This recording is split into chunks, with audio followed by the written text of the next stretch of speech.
Hello, West Michigan sports fans. I am Mark Kimball. I'm president of the Grand Rapids Sports Hall of Fame. This is our 50th year, and in our 50th year, we like to sit around and chat about all the great things that have happened in the world of sports in our community.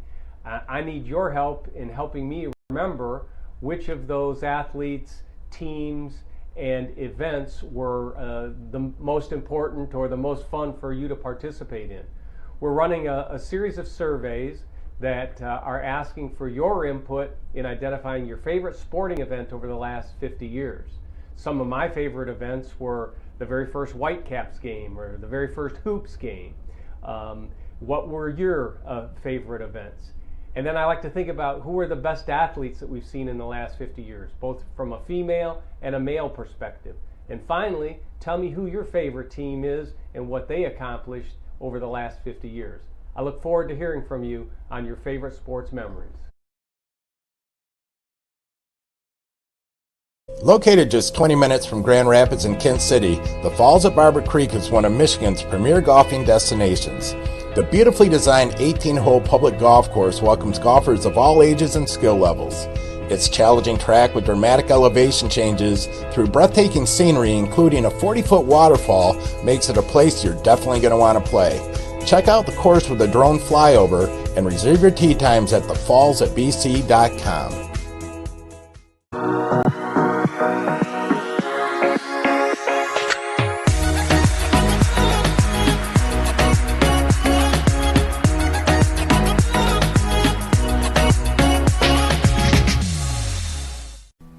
Looking for a great place to buy a used truck or car? Check out Extreme Truck and Auto Center, located at 1098 O'Malley Drive in Coopersville. They have a huge selection of trucks, cars, vans, and SUVs. Stop by their lot or give them a call at 616-384-3777. You can check out their inventory at xtacenter.com. Weights have been lifted. Sprints have been run. Preparation for today's game is history. It's time to get it done. You're listening on MichiganSportsRadio.com.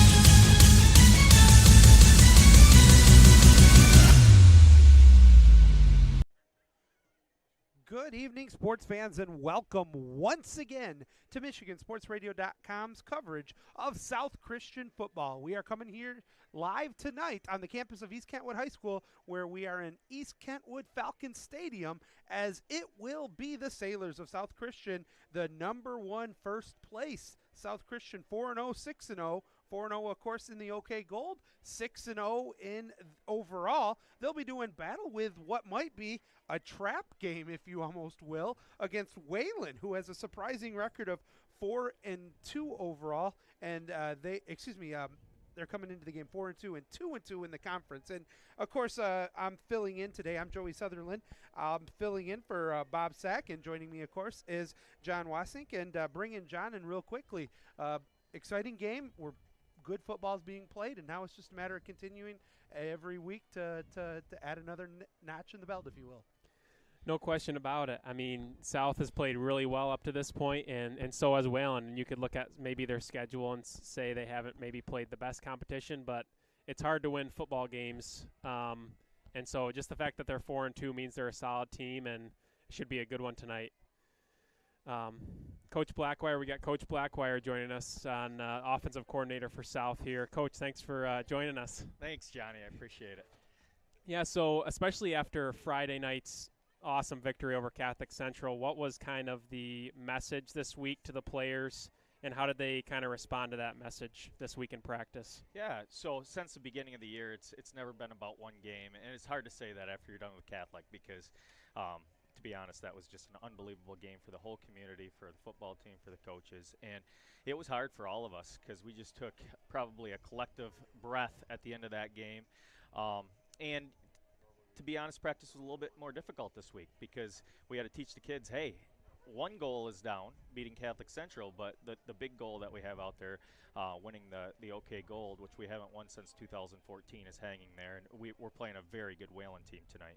So, Yeah, no question. Can you give us just a little preview of what maybe Wayland likes to do on defense and maybe a couple ways you might try to attack it tonight? Last year, they were really tight, so they had a 5-man front with 2 linebackers. Played more of like a cover 4. So what that meant is we threw it a lot. I mean, we probably threw it 75% last year. I would anticipate that the box will be a little lighter tonight. That's what I'm thinking. We're hoping to stay around 50-50. They have a really good quarterback on offense, so we're just hoping that our defense can stop him and get the ball back to us. Awesome. Well, thanks for joining us, Coach. Go get him tonight. Thanks so much, John. Good job, Yeah. John. Proud of you. All right, have fun. Thank you. All right, nice interview there, John. And now, actually, that kind of led me into what I was going to talk about. I was trying to remember, who are some of the players on that team that last won the conference? My classmates and I were some of those people. Yeah, it feels like that was I guess 8 years ago now. That's crazy to think about, but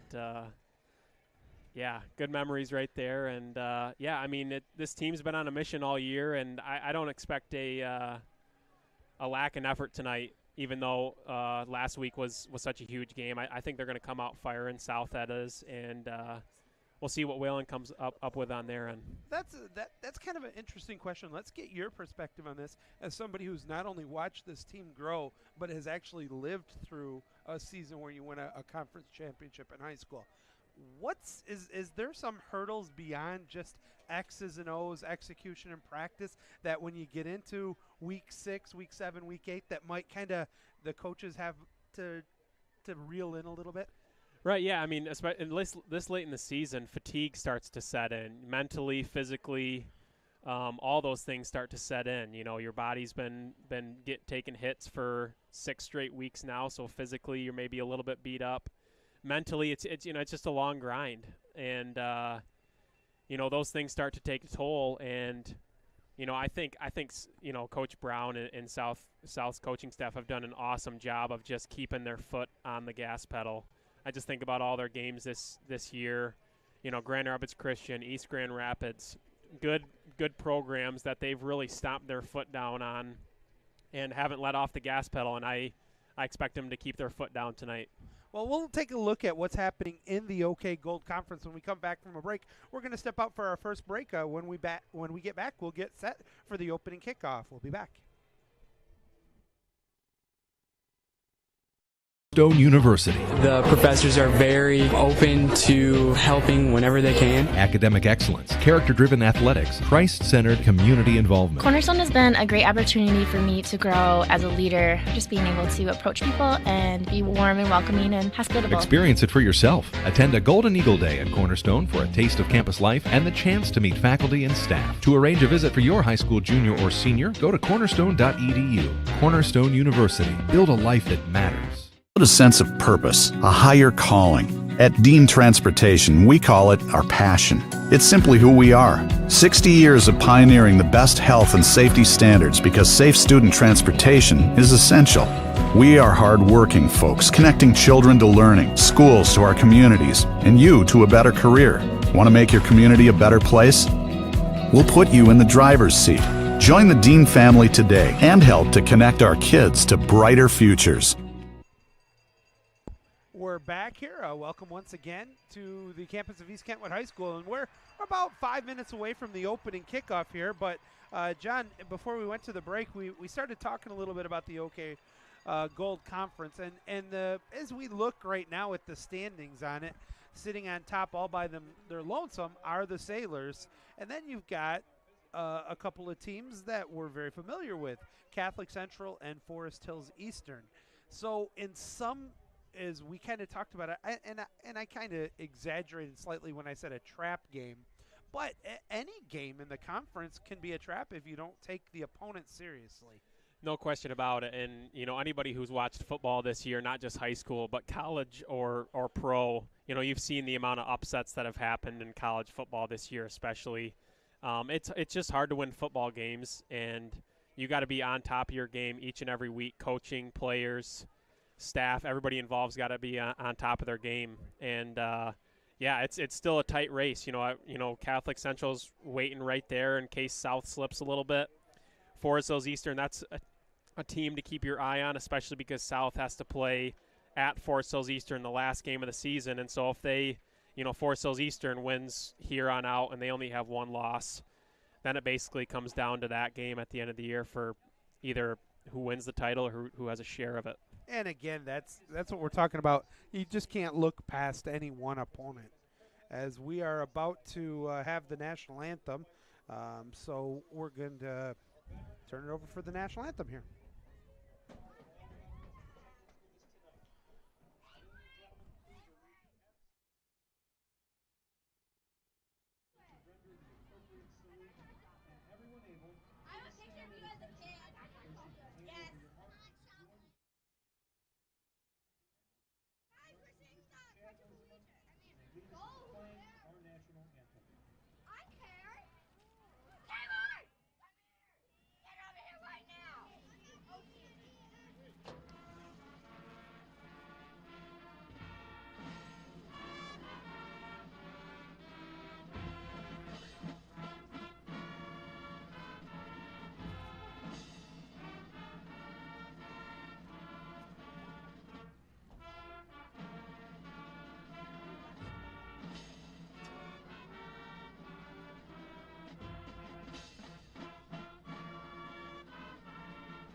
All right, got the anthem, and what a nice rendition it was there by the South Christian Marching Band there. Now, as I said, we're just a few seconds away from the opening kickoff, and then, kind of wrapping it up a little bit here, John, as we get ready to get into the game. We've talked about the X's and the O's. You kind of had that conversation earlier in the talking to the coaching staff, etc. Though the one thing you really don't have any control over is the random potential for injuries. And you hit the nail on the head. And one thing that I thought was kind of interesting is before the game, Todd and I were kind of talking about it, and I think this is actually an ideal weather condition for early October when you have a game it's only going to be 50 degrees for most of it, but this is warm enough to where you can wear the short sleeve shirts under the jerseys, but not too hot that you're going to get cramping up. And to be honest with you, and you're a better expert on this than I am, I would think this is about perfect condition for football. This really is. There's not much wind either. Looking at just the flag at the end zone of the stadium either, which is awesome. Usually the wind is kind of what makes it chillier than sometimes it could be. But, no, you're exactly right. This is about perfect weather if you're playing football, and definitely probably see most of the guys out there for both teams having short sleeves on tonight. All right. Well, it was the Wayland squad actually won the coin toss, and the Wildcats will be playing defense first here today. And so we're going to be able to go right down to it and get into and see how the offense is ready to go on honestly, as a not to hammer this so hard, but it's also just one of those games that's a great opportunity to really show why we're on top of the OK Gold. No doubt about it, and we'll see how motivated this South team is, and because I think Wayland's really going to come out firing too, and I think they're 4-2. They're confident, and they've won football games this year, and they're going to come out swinging, and it's going to be fun to see how these first few possessions turn out in this game. Well, Hake is deep to return this kick, and I believe he is joined by Skur back there, as it is number 25 getting set to kick off, and that's Elijah Moss for the Wayland Union Wildcats. The ball teed up on the 40. He goes with a short kick. It's actually going to bounce at the 16, picked up like a shortstop over the 30, still on his feet, brought down hard, brought back actually. That was an interesting finish there. Forward progress will be marked at the 30, and that is where the Sailors will have their first possession. Looked like he was going to have a little bit of daylight there, and a couple of those Wayland defenders closed in pretty quick, but it almost looked like he had a crease there to break off a big return.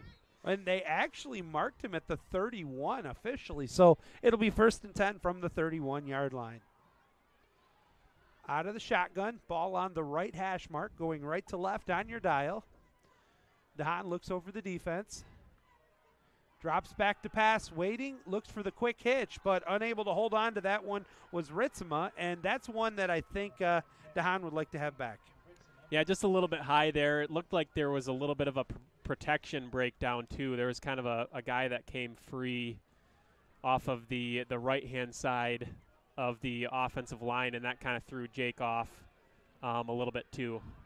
2nd down and 10 from the 31. Trip receivers on the strong side in the backfield by himself. It's going to be an end around. Actually, quarterback keeper. He's over the 31 to the 36. A nice run there. Great job there by DeHaan. He actually fooled me on that one. I thought he had given it around on the end around. He goes straight up the middle, picks up 6. 3rd down and manageable 4.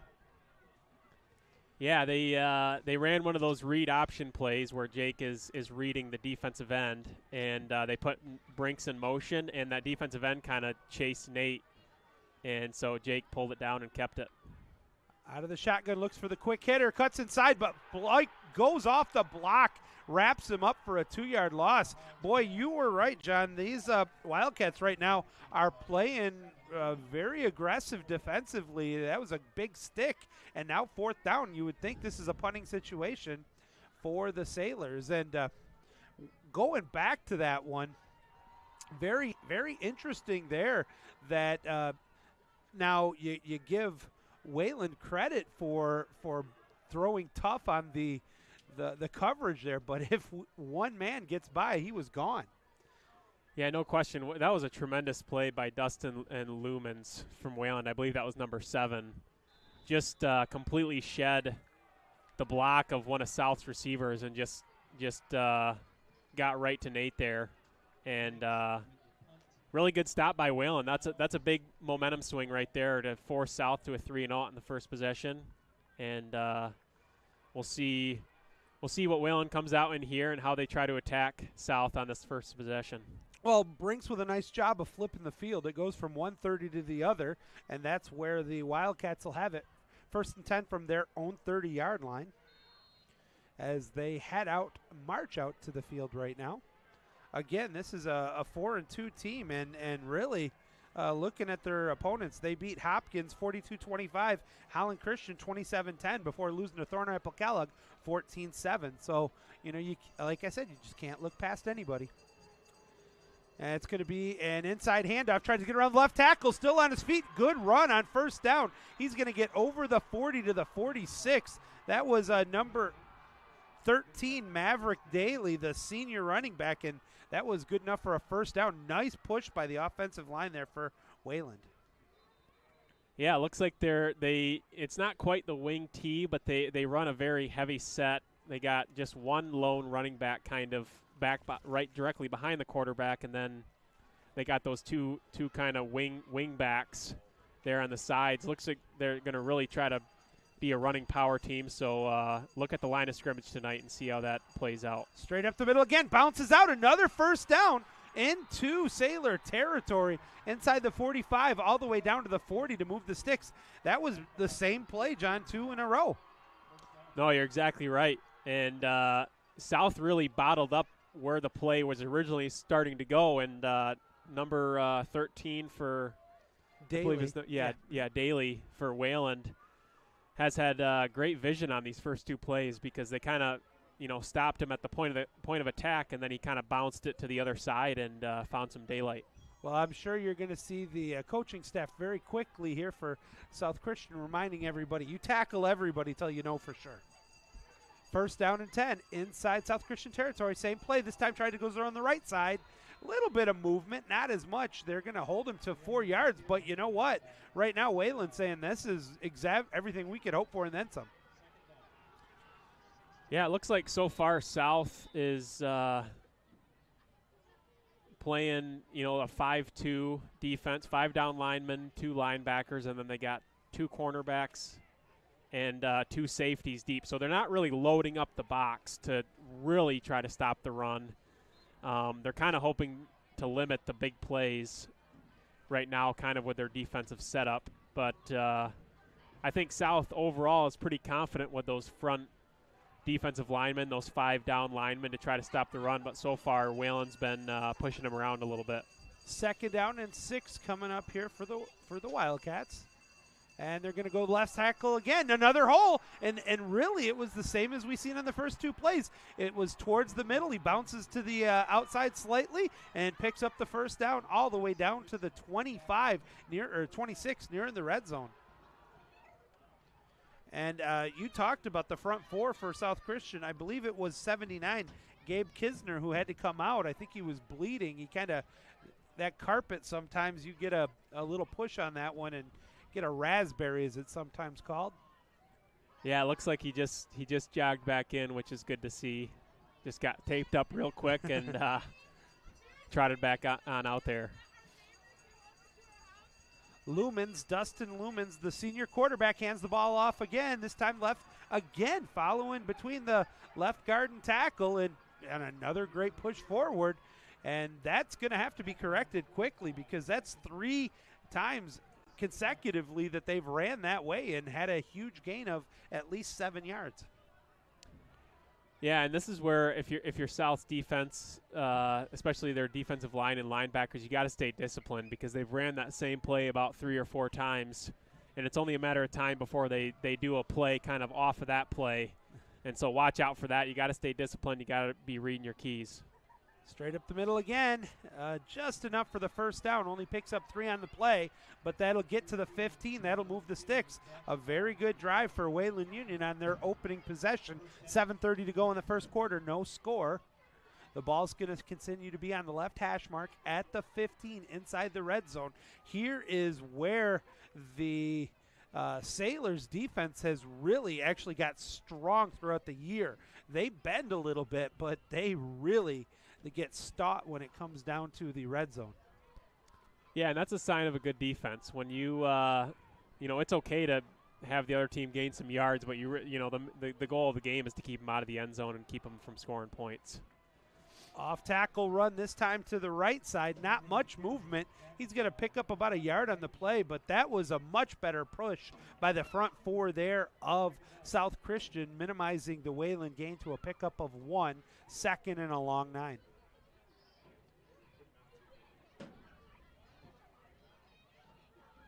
Running all the way over is Dustin Lumens, the senior quarterback. And that's not something you see every day. Obviously, most teams have their quarterback as a 2-way player, but you don't get a lot of linebacker quarterback as well. So that's kind of interesting there. And looked like there was movement, and oh my goodness, the Sailors read it well. They stay on Lumens and knock him back down at the 17. A loss of 3.5 on the play, and now it's going to be 3rd and long for Wayland. And that's what's tough about these power running teams is first down you only gain 1 yard and you think, hey, I got to draw something else up here, and they tried to do a little quarterback end around there, and South stuffed it, and this is another tough scenario for this type of team. 3rd and 12. Yeah. And It's need tough when they third just and don't throw the manageable. ball very much, Exactly, and this is going to allow the Sailors to pin their ears back and just come out with everything. End around, tries to get it, but a great read by the defensive line of South Christian. It's going to be another loss of about a yard on the play, and holy cow, Wayne Fonts right now is smiling at this defense. There was a lot of bend but break, not break, and it's going to be 4th down and 14 back at the 19-yard line. Are they going to bring in the kicker, or are they going to – let's see. Looks like they're kind of bringing in the field goal unit. We'll see. I don't see 25, though. That's the kicker. Oh, actually, they're going to go with they have 2 kickers. I beg your pardon. So Winchell is Nate Winchell is the junior, number 30. He's going to be attempting here a 36-yard field goal attempt. The kick gets up. The wind's playing with it, and it's just off. He misses it by about 2 yards wide to his left, right on it, and it is a stop for the South Christian defense. John, how much momentum will that help the defense and, in turn, give the offense some confidence there? Yeah, that's a huge stop. Anytime a team gets into the red zone inside your 20-yard line and they come away with no points, that's a very successful defensive stand. All right, let's see what the Sailors do in their second possession here. DeHaan looks over the defense, ball in the middle of the field from the 20, and he's going to keep it or give it off, and really not much movement there. It's going to be a no-gain 2nd and 10 coming up here. Ball still at the 20. We're down to 4:25 to go. A very fast-moving first quarter here with no score. At the line, looking it over out of the shotgun. This time they have twins on the South Christian side of the field. Drops back to pass. Pressure coming. Fires one deep. He had a man open. He just missed in stride. Number 13, Carson Viss. If Viss catches that one, he would have high-stepped it into the end zone. Yeah, just a little bit of an overthrow there. Those are tough balls to throw, and he missed it by just a hair. But, one thing that Wayland's doing on defense that's given South a little bit of trouble is they're running, if you're watching it, they got those 3 down linemen, and then they got those 4 linebackers. And South in their pass protection, it's in that kind of defense, it's hard to know exactly who's going to come. And they're having a little bit of trouble with that. Nowhere to go with it is DeHaan. He's going to have to tuck it in, run. He picks up a yard, but once again, kudos to Wayland's defense. They're going to force the Sailors to punt the ball once again. And with that, we're going to take the opportunity to remind everybody that Lakeshore Sewing Threading the Needle Pass or Play of the Game will be coming up. You and I will have to keep an eye on that today to see what that's going to be. But I thought I missed something. Just a late substitution coming in. Now there's a whistle. Who's calling the timeout? I think it's actually Wayland. They didn't have – they were not happy with their alignment there. And that'll allow me to finish up that Lakeshore Sewing features West Michigan's largest selection of all things related to sewing. From new machines and machine repair to supplies and even classes to take your sewing game to the next level. Visit lakeshoresewing.com for more details. That's lakeshoresewing.com. Also, mention to Brian Collins that you heard about Lakeshore Sewing while listening to MichiganSportsRadio.com. You won't get a discount, but you'll get a big smile. All right, after the timeout here, the teams are making their way back, and it'll give me a quick opportunity to remind everybody that Michigan Sports Academy is in tryout season. If you have an athlete interested in volleyball or basketball in Michigan, Holland, Grand Rapids, Holland, or Muskegon, check out MichiganSportsAcademy.com for more tryout information. All right, South Christian set to punt here. There's the snap, has no pressure, gets away, a booming kick, fair catch called for at the 31. So once again, just a great job there by Brinks flipping the field. He absolutely got into that one. Yeah, it even had a little bit of a spiral on it. That was pretty. A great punt, and for the second time. And this is interesting with 3:17 to go. Joey Sutherland joining you here on MichiganSportsRadio.com's coverage, filling in for Bob Sack. My tag team partner today is John Wasink, and I want to thank you for joining us here. This has got to be a little bit of a surprise after 2 series that we've only seen so far, less than 10 offensive yards for the Sailors.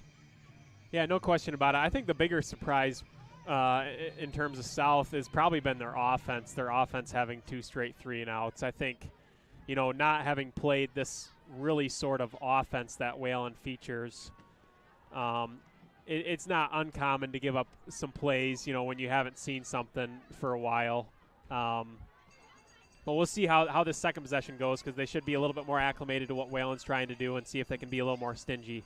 And first down is so important here. You got to minimize that, and they do just that, as this time it is Daly running off left tackle. He's going to pick up about 2.5 yards, but that is much more acceptable than 7, 8, 9 yards. No question. I think that the main downfall for Wayland last possession was, they got inside the 20, and they ran that first down play, and they only got 1 yard, but then they kind of went away from what had worked all possession, and they tried to get a little bit too cute, if you will. And, I really think they'd be fine with those 3 yards. I know that wasn't a great play, but, you run 4 yards a play.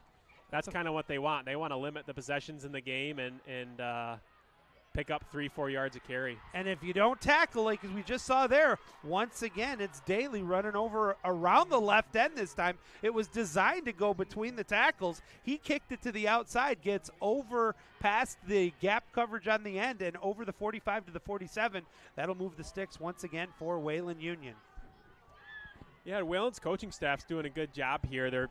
They're doing some interesting shifts and motions and trying to get an extra blocker to the side that they kind of want to run to. And I don't, at this point, South, I kind of see some of their defensive linemen shifting a little bit here and there, but see how that guy from Wayland just shifted over to the left side. They're just trying to create more numbers over to that side that they're trying to run to. And that's exactly where he runs, but this time the outside linebacker for the Sailors came up. That was, I think that was... Actually, it was Ritzma who came up and read that one perfectly. He's able to fill the hole and tackle Daly for actually limits him to about a yard gain. 2nd down and 9 coming up here for Wayland with the ball resting at the 48. We're down to 1:27 to go in the first quarter, and boy, you hit the nail on the head there, John. They are really trying to, they being Wayland, to have this be 4 or 5 possession game. That's it. Motion on the play. Hands it off, but nowhere to go there. They tried to go on the right side. They have proven already here in the first quarter they're not as strong on the right side of their line as they are on the left. It's no gain on the play in 3rd and 9, and as impressed as I've been with Wayland, they have this is, as you said in the last possession, this is just not a situation they want to be in. Anything beyond 3rd and 5, it just really favors the defense here. Yeah, no doubt about it. And I really, even though they've given up some runs, South that is, has given up some runs here, I really do like the fact that they got those 2 safeties deep. They're really eliminating the big play. They've given up a couple 10, 15-yard runs, but they're really limiting those majorly explosive plays. Drops back to pass. He's getting pressure, and he's going to be dropped way back at the 38. That is a 10-yard loss on the sack back to, oh, wow. They gave him a spectacular mark. They minimized it to the 40. So take a few yards off of that, but nonetheless, it's going to be 4th and a country mile, and it's going to force the Wildcats to have to punt the ball. Great job there and coverage by the South Christian defense. Yeah, awesome job in coverage. He just didn't have anywhere to throw the ball, and what a great play by Cam Post. He just flattened him there, and yeah, that takes us to the end of the first quarter already. Crazy. Okay, we're going to kick it out right now. We'll be back. Keep it here on MichiganSportsRadio.com. replace that worn-out carpet or floor? Floor Coverings International makes it easy. They bring their mobile showroom to you. Save yourself the trip and gas shopping around. See a wide selection of carpet, hardwood, laminate, and vinyl in the lighting of your own home. Go to floorcoveringsinternational.com today for your free consultation. Work with one team for a hassle-free experience from the quote to installation. And each Floor Coverings International business is independently owned and operated, so they are local business owners in our community. Floor Coverings International, the flooring store at your door. For over 60 years, Earhart Construction has successfully built some of the most well-known structures and facilities across the West Michigan landscape. Providing a distinctive construction experience for our clients has been Earhart's priority since the beginning, and it continues to be their primary focus today. We can't wait to make your next commercial or residential project a reality. Contact us today by visiting earhartcc.com. Getting ready here for the second quarter. And welcome back, everybody. John Wasink, Joey Sutherland with you here as it is getting set to punt. Pressure comes by the Sailors, but Wayland's able to get the kickoff. It takes a major league Wildcat bounce, and it's going to be down at the, we're going to say the 15-yard line. So a lot of yards to go here for the Sailors, but they get the ball once again, and while they would be like to see some more production out of the offense, there is still no score. So in that aspect of it, when you can say everything's going your opponent's way right now and you still haven't given up a score, I think it's all good in the end. Yeah, look for South to really attack the running game here. I really think that's where they got to go. You know, Wayland has been, as Coach Blackway was saying, kind of a little bit lighter in the box. I think they really got to try to get that running game going. Hands it off, tries to get around the left end over the 15. Good open field tackle. Minimizes it to a gain of just one on the – wow. I mean, they're right now, they're buzzing like test tubes down the field, they being the Wildcats. This is just – I watched a little film on them this week, not much, and this is not what I saw in the game film. 2nd and 9 coming up here. DeHaan looks over the defense. Ball on the left hash mark. He's got trip receivers on the strong side. Gets the snap, drops back, rolls to that strong side. Has a man open, connects at the 28, over the 30 for the first down. Wrestled down hard right on the South Christian bench, but not before he gets to the 32 and a first down. Nice pitch and catch. By far the best pass by DeHaan today. Yeah, just a great play call by Coach Blackwire. Jake DeHaan's just so comfortable rolling out, and looks like they're going to go fast here to try to catch Wayland in a little substitution. And, we got a flag, and it's going to be illegal substitution or a timeout. What did they give him? An illegal substitution on the defense. Now, I thought that was a free play. I didn't think they were supposed to blow that one dead. Yeah, I guess they do. I don't know exactly what the ruling on that is. That's going to be 5 yards nonetheless, and of course the Sailors will be happy to take it. But if, like you said, they had them exactly where they wanted, that free play, and DeHaan with an opportunity would have been interesting. 1st and 5 from the 37-yard line. Delayed handoff, but nowhere to go. Ouch. Hit hard after a loss of about a half a yard on the play, and there just was really nowhere to go. Right now, the Wayland defense, they're bringing those linebackers. They're crashing on every play. Yeah, they Wayland came into this game with a good game plan. You know, they look prepared. They look like they kind of are anticipating what the play, like, not necessarily a play call, but they're on top of it. And thanks to the penalty, this is only 2nd down. Quick hitch, caught at the 40, but brought down instantly. So it's going to set up a 3rd and 2. You know, John, let's break this down a little bit. I said for South Christian it's a trap game, but really the other way around for Wayland, it's an opportunity to prove that they deserve to be at the top half of the OK Gold. Yeah, no doubt about it. And you can just tell this is a hungry team. You know, you can feel some of the energy coming off their sideline, and they're excited about this game, and they're playing tough right now. 3rd and a long 3 coming up here for the Sailors. Out of the shotgun is DeHaan. He is going to keep it himself, go up the middle. He's going to be close to the first down. It's going to depend on the spot.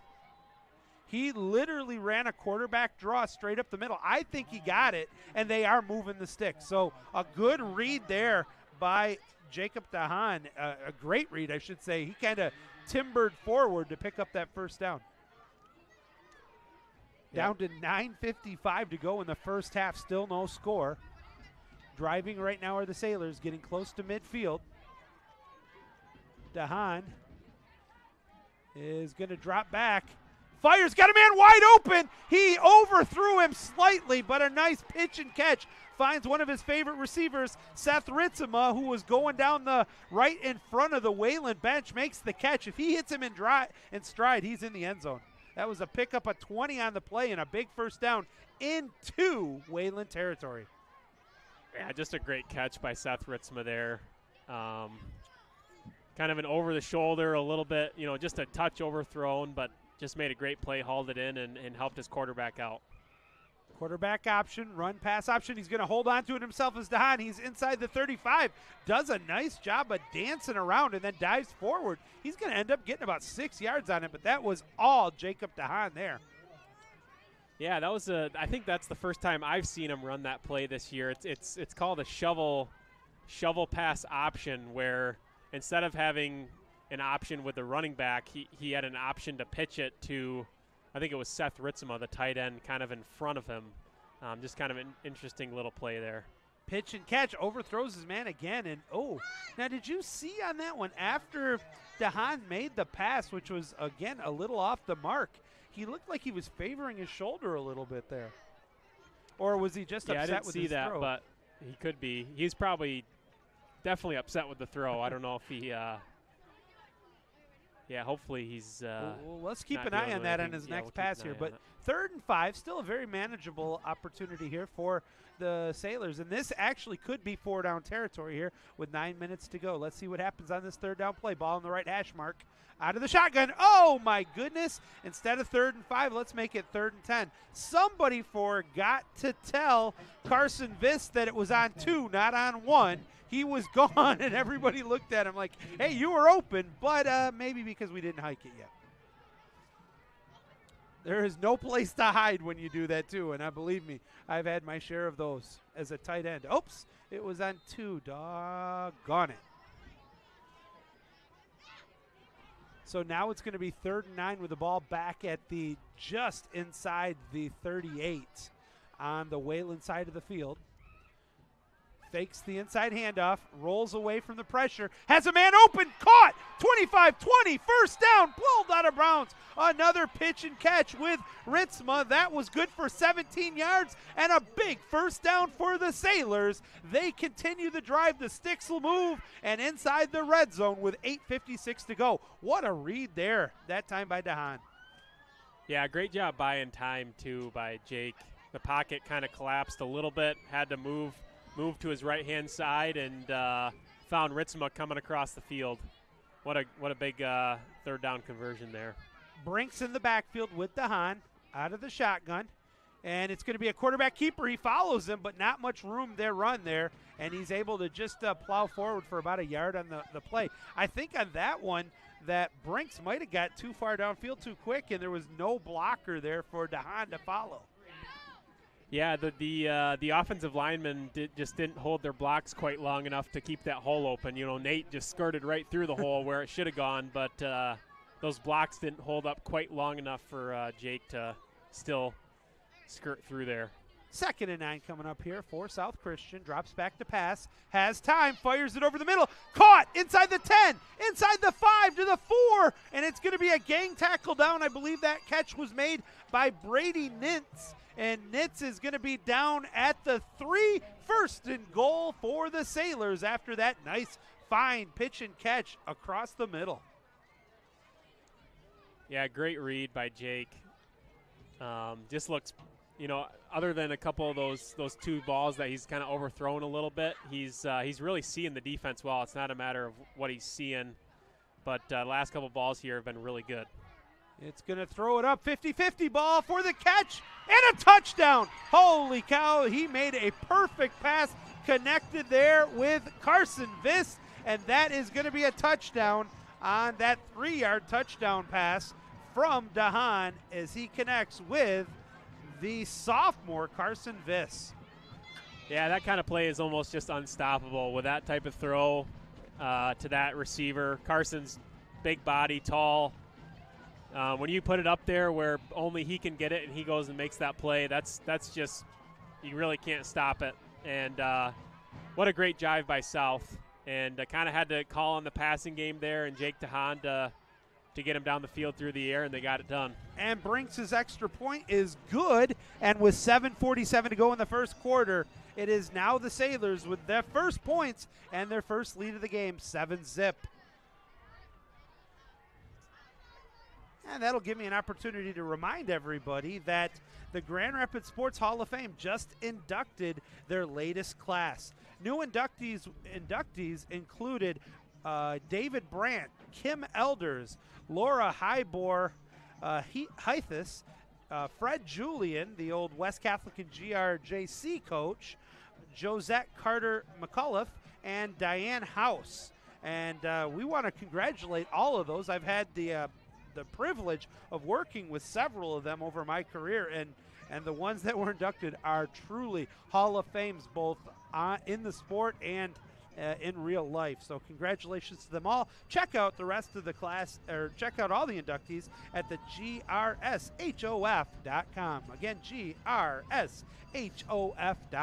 7-zip, South Christian on top over those pesky Wildcats of Wayland as they're about to get the ball here. Trailing for the first time today. Brinks has the ball teed up, and he booms it deep, high. It's going to be caught at the 4, over the 10, 15, middle of the field, still on his feet. Tries to get to the outside, and he's finally going to be hog-tied down at about the 18. Great kickoff coverage there by the Sailors. They minimize the Wildcats inside the 20. That's where they'll start this possession. Yeah, recapping that South Christian scoring drive there. Took 10 plays, 85 yards, 3 minutes and 58 seconds. And, yeah, really the story of that drive for South was Jake DeHaan and Seth Ritzema connecting several times, had kind of that pass, that wheel pattern down the left-hand side, and connected on that big third down conversion.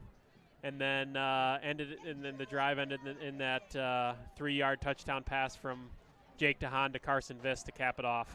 Yeah, it was just a very good balanced drive there, as tried to be a quarterback option there. He holds on to this one, but he's going to get buried. There was really Dustin Lumens tried to hold on to that one. I think he would have been better served giving it to the fullback. He tries to get around the right end. He's going to lose 2 yards. Nice job there by the Sailors defense.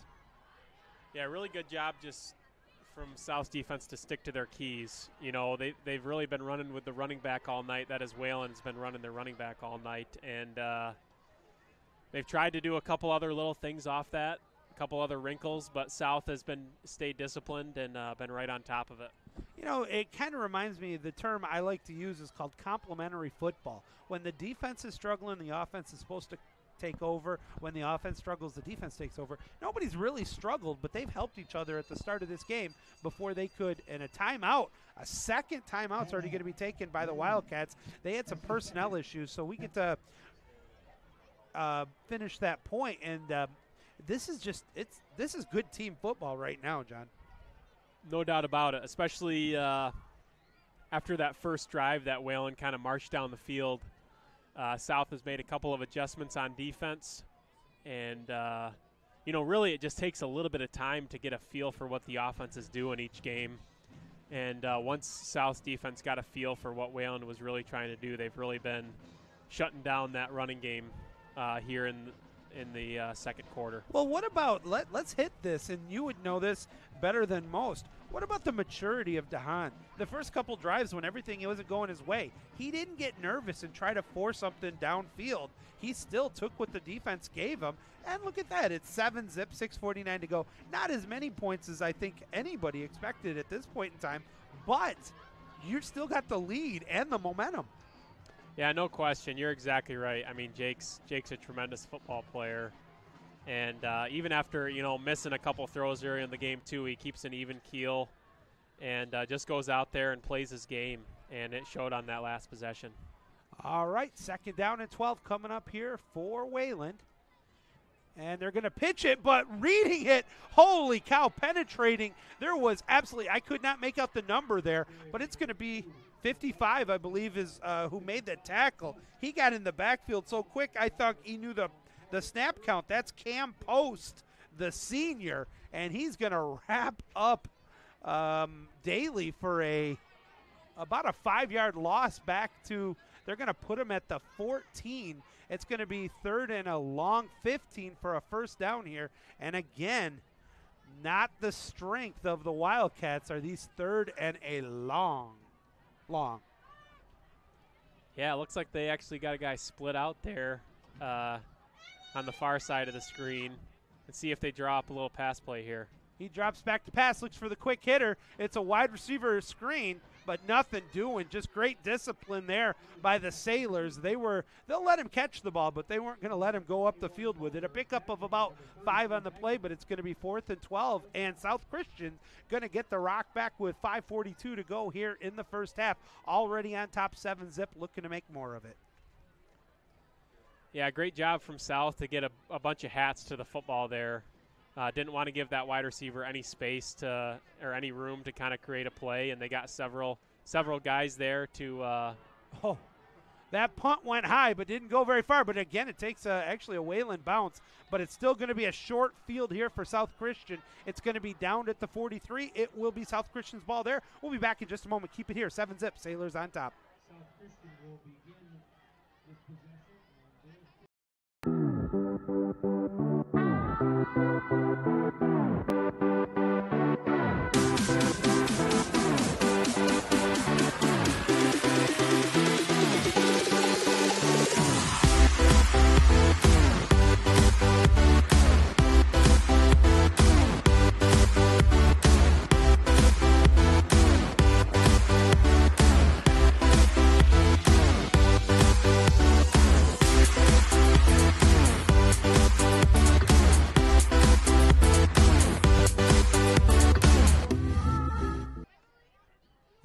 Drops back to pass, has a man open, overthrows him, deflected, and oh my goodness, after the deflection, it was nearly intercepted by the Wildcats, and a break there for DeHaan and the Sailors that they keep possession here with 5:13 to go. Yeah, just a little bit off on the throw, but that was also one that Seth, I think, still could have caught. Not the best throw, but whenever you get both hands on it as a receiver, you definitely want to haul that thing in, and just a little bit off there on that connection. 2nd down and 10 coming up here for the Sailors. Drop back to passes DeHaan.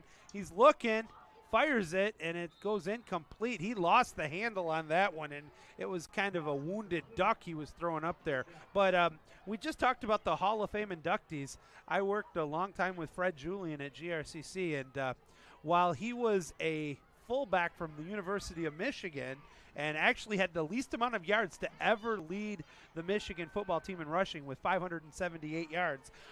He was always so hard on the receivers. You touch the ball with one hand, you catch it. And so that's definitely something we see. 3rd and long coming up here for South. Fakes it, quarterback draw, gets away from one would-be tackle, but a nice job staying home. And that's going to minimize it to a gain of only 3 yards. Interesting with 5 minutes to go here. It's 4th and 7. Is this punt or is this a go for it situation? I think this is a go for it. I know it's a 4th and 7, but your defense has played really well these last couple possessions, and you're far enough in their territory that you're not giving them too good a field position. So I like this call to keep the offense out and try to convert this 4th down. And Coach Brown doesn't bat an eyelash. He decides to go for it. Drops back, has a man open, and it's just off the mark. A game of inches sometimes is the case. DeHaan took a huge pop there. He did have the running back sneaking out of the backfield. He catches that, and I think it's a first down, John. Yeah, I think so. There were guys kind of following Seth there, but I think if he catches that one and Jake puts it right on his numbers, that Seth probably picks that up. And I know Jake got hit on that play, but that's still one. That was a short enough throw, and that's one that he should hit, and he definitely would want that one back.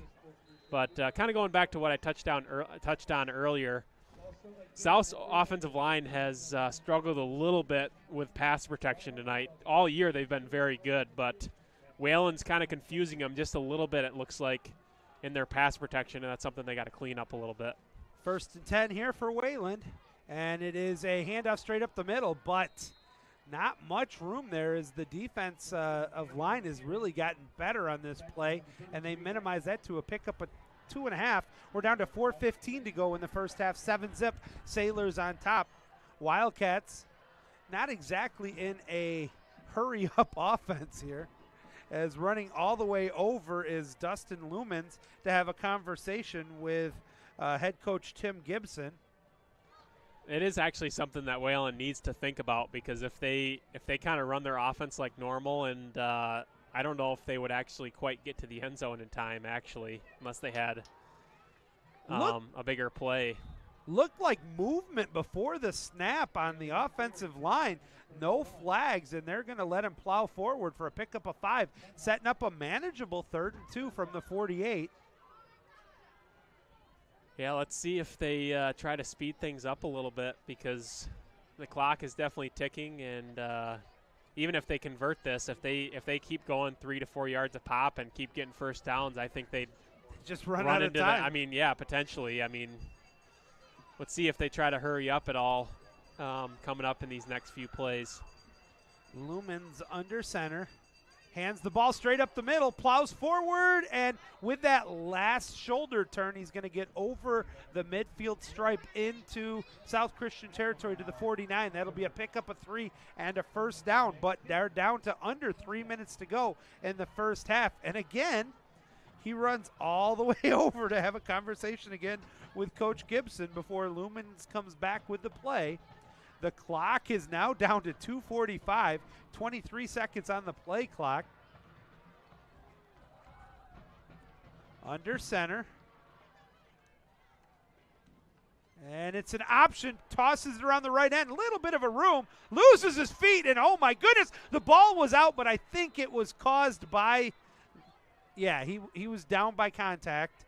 And they're going to mark him at the 47-yard line, a pickup of 2 on the play. A very dangerous option on that play, and Wayland's lucky to keep possession here, but they're running out of time in this first half. It's down to 2:05 to go. They're changing the play up.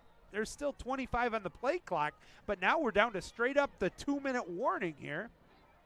They break the huddle here on this 2nd down and 7. Ball on the right hash, going right to left on your dial.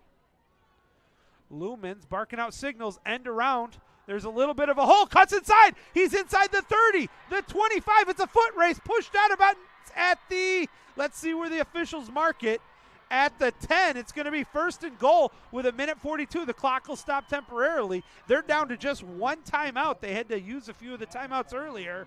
Now this will get interesting here. There's that bend. Let's see if the Sailors are able to not break. 1st and goal for the Wildcats. Yeah, here if you're South, you actually got to think about even using some of your timeouts on these next few downs. Potentially to get the ball back. Try to maybe get the ball back. We'll see what Coach Brown wants to do here, but I think you might want to start using them after this play. Straight up the middle handoff, plows forward. A great push by the Wayland offensive line. That's going to be a 6-yard plunge, and there's no other way to call it than that was just a dive. There's no timeouts coming right now. The clock down to 85 seconds to go in the first half. South Christian's on top, 7-zip, but the Sailors now have 2nd and goal from the 4-yard line, and they're very content to milk this clock right now. No, it's a good job by Wayland. You know, you don't want to give, even if you score here pretty soon on this next play or two, you really don't want to give South any time on the clock. And you still have 1 timeout left, so you could really let this thing go all the way down, the play clock, that is. Oh, there's a false start, and that's going to really shoot the Wildcats in their own foot, as Lumens and Daly were the quarterback and the running back respectively, but the false start is going to move them back to the 9. Now, I told you earlier, John, I've seen a few plays where it looked like the offensive line was pushing off before the snap. That's the first time the Wildcats have been called today. Yeah, you're exactly right. You've called that a couple times. Let's see who called timeout. Now, which side called the timeout with 54 seconds? Did he motion? Yeah, it looks south. Okay, we're going to step out for a quick commercial here. We'll be back in a moment. Keep it here on MichiganSportsRadio.com.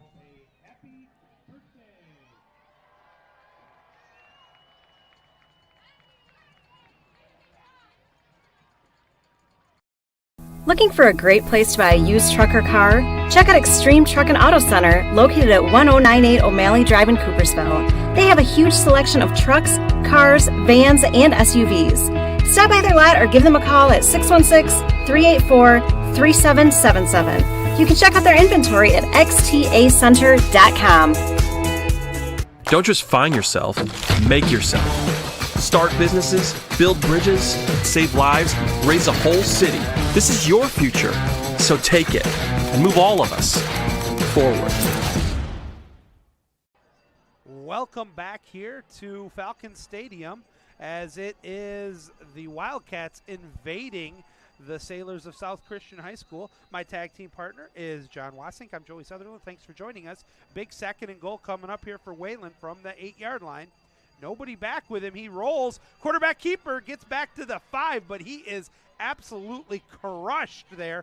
Dustin Lumens keeps it himself, tries to go around the right end, gets up to just shy of the 5-yard line, and it's going to be 3rd and goal. The clock continues to wind down to 38 seconds to go. Now, neither team's calling the timeout here now. This is really a chess match right now.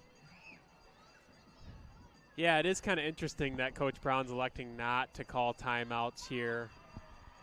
Yeah, it's an interesting call. I mean, he might just want to get in the locker room after this first half. But straight up the middle, plows forward, still moving, still grinding. I think he's short of the end zone, and he is with 9 seconds to go. They're out of time. Oh, no, they do have 1 timeout left, and they use it. So it's going to be 4th and goal from the 1, 8 seconds to go. Essentially, this could be the last play of the first half after the timeout. Do you I thought the call was a little bit challenging because it was nothing but a dive again, but the line, to their credit for Wayland, got a good 2-yard push off. They did. They did a really good job with that Wayland's offensive line of getting really good push, and great job by Wayland's running back too of keeping his feet moving and driving the pile. And for a second there, I thought he might almost get in the end zone. I did too, for a minute. Got really close, but they just got 1 yard to go here. Well, that gives me a quick chance to remind everybody that the Family Fair Tailgate Special of the Week, and this should sound familiar because it's the same as it was last week, buy one, get one 50% off on any 90% lean ground beef, chicken drumsticks or thighs, and sliced bacon. Check out all the specials at shopfamilyfair.com. All right, this is huge, huge. 4th, and we're going to call it less than a yard. 8 seconds to go here in the first half. Wayland with an opportunity to tie this game up potentially. Motion on the play. Hands off straight up the middle. Didn't get it on the first. Second push. Did he get in? We're waiting for a signal. And touchdown is given. Boy, I thought he was stopped, but there wasn't a whistle. And then, and this is a great play, Lumens started pushing on Daly hard, and that second effort was enough to make it a touchdown with 3 seconds to go, and the point after pending here with a chance to tie it for the Wildcats. Yeah, you're exactly right. He really kind of got stuffed, and then Lumens came in right at the end and gave him that extra shove, and it definitely looked like he got in. I mean, it was close, but definitely looked like he crossed the goal line there. Now, the extra point was good, but before the snap, there was a false start called by the back judge, so that's going to move him back 5 yards to retry the point after. This is crazy. Yeah, that's a huge call, or huge penalty, I should say, by Wayland there. Their kickers already don't look like they have huge legs per se. Or confidence, to be honest with you. Right. So this is huge. It's going to be number 30 once again trying the extra point. That's Nate Winchell. The snap down, the kick, it's up. This one actually looks good. It's end over end. It splits the upright, folks, and with 3 seconds to go, this game is tied 7-7. And I think that there are 4,133 fans right now on the South Christian side who did not expect anything that resembles this kind of a halftime score. Yeah, no question about it. And give credit to Wayland. They came in with a good game plan. I mean, I think South has had 3 possessions, I believe it is. 4 possessions, and Wayland has had 4 as well, and both teams have scored on one of those. So, I mean, Wayland came in with a good game plan. They were kind of gonna keep keep away, if you want to call it that, and keep the ball on the ground on offense and limit South's offense to limit the possessions. And they've been doing a really good job so far, and find ourselves in a tie ball game. All right, this will be kind of interesting here. If you have a little gadget play for a kickoff, this might be the time you use it here. And I wouldn't be surprised if Wayland does the little knuckleball or kicks it straight down the middle of the field to try to just get it to one of the up men. The old squib kick? Yeah, exactly. And that's exactly what it is. It's going to bounce and be caught in with a full streak at the 20. Still on his feet, tries to cut around the defense. Over the 30, goes back the other way, though, and now he's going to be brought down, and that's going to end the first half. There's no laundry on the field, so our first half is in the books.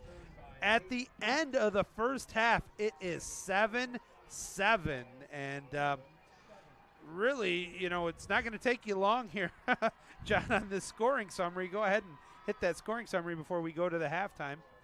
Yeah, that last possession by Wayland, that scoring drive, 7 plays, 60 yards, 4 minutes and 26 seconds. Kind of the key play on that drive was that long run by Bando for Wayland, that 35-yard run, and ended in that 4th and goal, 1-yard run by Daly. And what a huge possession for Wayland right before halftime, and tied the game up, and we find ourselves in a ball game here. Well, we are in a ball game here. 7-7 is our score at the half. We're going to kick it out here. We'll be back in about 7 minutes. Keep it here on MichiganSportsRadio.com's coverage of South Christian football.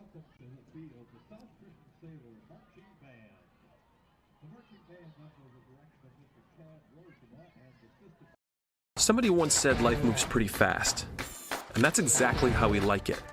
Want to build something? Great. Start.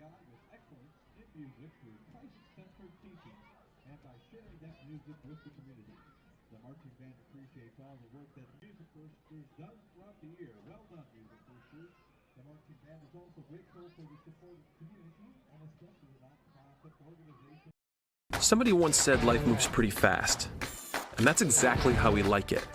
Want to build something? Great. Start businesses, build bridges, raise a whole city. Future in fighting crime? Want to save lives? Do it all here.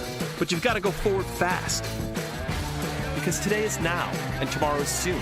And to get ahead of the game, you got to get ahead of your time. This is your future, so take it and move all of us forward. Are you looking for a new career? Aetna Supply is hiring. Aetna Supply is Michigan's #1 plumber wholesaler, servicing local customers for over 50 years. They offer great benefits, a 401k with company match, quarterly bonuses, and no Sundays. Once again, check them out at aetnasupply.com/careers or click on their logo on the Michigan Sports Radio homepage.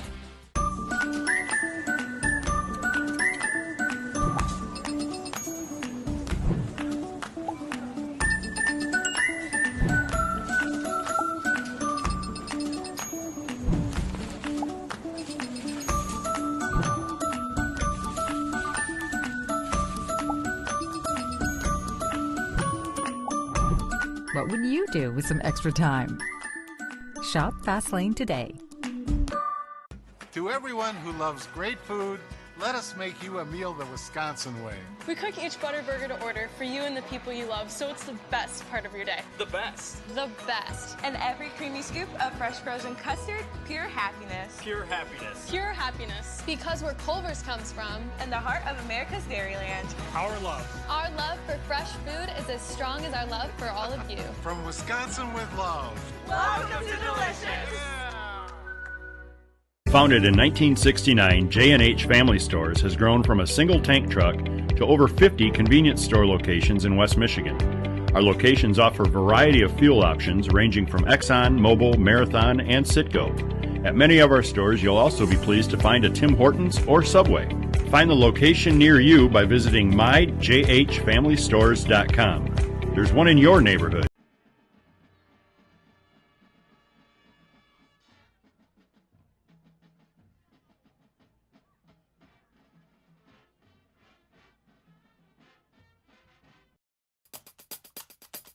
Fall tournaments are just about upon us, except in the UP, where tennis titles have already been earned, and Anna Tracy talks about the impact Title IX has had on her. I'm John Ross, and this is This Week in High School Sports, powered by Michigan Student Aid. The very first team titles of the 2022-23 school year were won last week with the Upper Peninsula Girls Tennis Championships. In Division I, Negaunee earned their 8th UP title in the last 10 years. The Miners captured individual titles at number 3 and number 4 singles and at number 2 and number 3 doubles, using their depth to help deliver another trophy. In Division II, Iron Mountain came out on top. The Mountaineers got victories in all 4 singles flights and at number 1 doubles. All 6 of those players are seniors. It's Iron Mountain's first girls UP tennis title since 2008. Now that UP tennis is in the books, Lower Peninsula boys tennis and girls golf are next to host their championships. That's followed by cross country and boys soccer on November 5th, volleyball, 8-player football, and swimming and diving on November 19th, and we wrap things up on November 25th and 26th at Ford Field with the 11-player football finals. For more information, including brackets, results, and how to get tickets, please check out MHSAA.com. Game balls this week go to Kent City soccer players Jarrett Jaramillo and Dylan Sutton, who each scored twice in a 4-0 win over Newaygo. The win clinched a share of Kent City's first soccer league title in school history. Flushing tennis player Scott Maneri, he helped lead his team to a 5th straight Flint Metro League tennis title by taking first in number 1 singles. And Grand Ledge senior Sean Foster ran for 396 yards and 7 touchdowns, including a 75-yarder with 51 seconds left and a 56-49 win over DeWitt. Need money for college? You need My Student Aid. My Student Aid is the go-to resource that helps Michigan families find money to pay for college. Plus, they'll guide you through the financial aid process and answer any questions you have. For grants, scholarships, and more, connect with My Student Aid, helping make college affordable for everyone. Learn more at michigan.gov/MIStudentAid.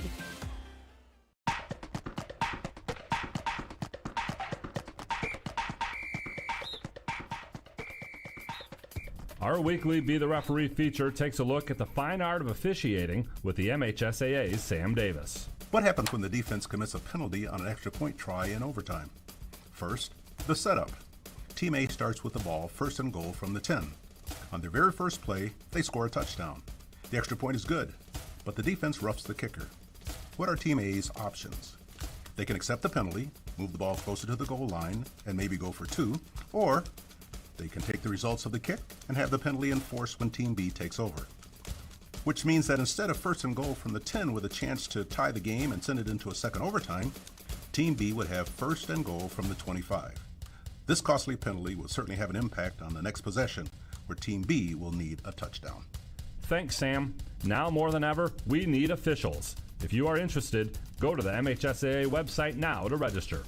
On June 23, 1972, Title IX was signed into law. In the 50 years since, millions of girls have participated in an MHSAA-sponsored sport, and that number continues to grow every year.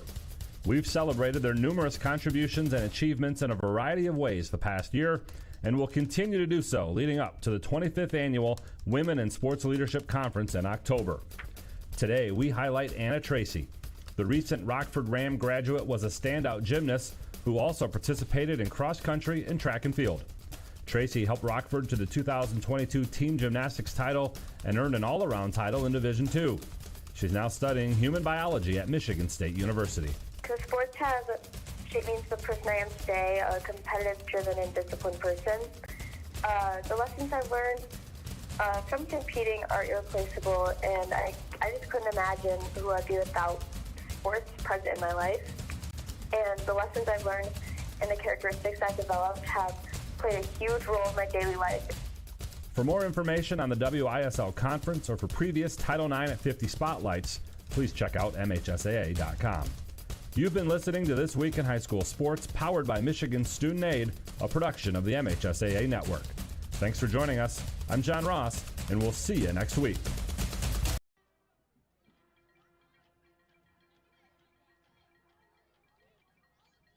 For over 60 years, Earhart Construction has successfully built some of the most well-known structures and facilities across the West Michigan landscape. Providing a distinctive construction experience for our clients has been Earhart's priority since the beginning, and it continues to be their primary focus today.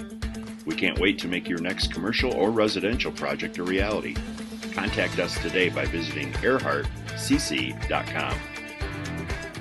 Are you looking for a new career? Aetna Supply is hiring. Aetna Supply is Michigan's #1 plumber wholesaler, servicing local customers for over 50 years. They offer great benefits, 401k with company match, quarterly bonuses, and no Sundays. Once again, check them out at aetnasupply.com/careers or click on their logo on the Michigan Sports Radio homepage.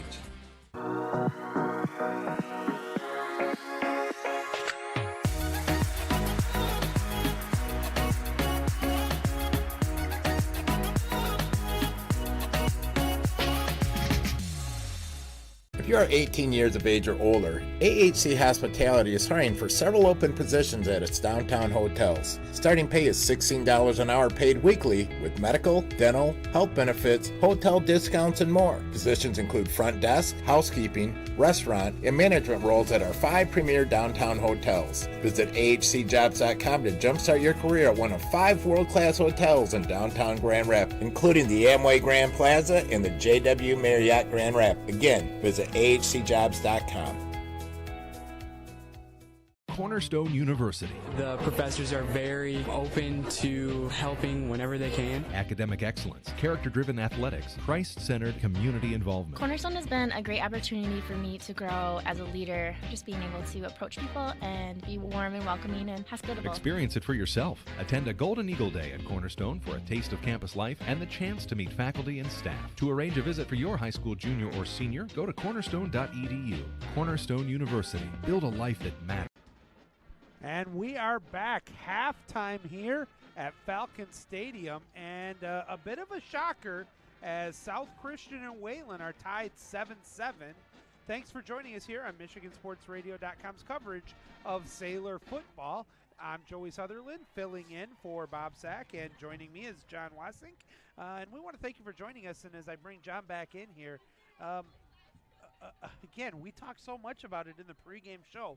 This is about everything that all this, I think even people didn't vocalize that a trap game could be taking place, but I'm not sure, as I said in the first quarter, if this is as much of a trap as it is Wayland showing that they deserve a little bit of respect. No, you're exactly right. I mean, this Wayland football team, they're tough, they're physical, and the first half really played out exactly how they wanted it to play out. I mean, they kept the possessions low. They kept the ball on the ground, and the first half went by really quickly. And South obviously didn't execute as well as they should have, but when you only have 4 possessions in the first half, you're just not going to put up a ton of points regardless of how you're executing. So, yeah, just and the stats indicate it. You know, South only had 91 yards of total offense, probably their lowest in a first half this year, I would assume. And Wayland had 116. 115 of those yards were on the ground for Wayland, and they really ran it pretty effectively and kept the ball away from South. Going over some of the individual stats here. For South Christian, DeHaan is 6 of 12 for 71 yards and a touchdown.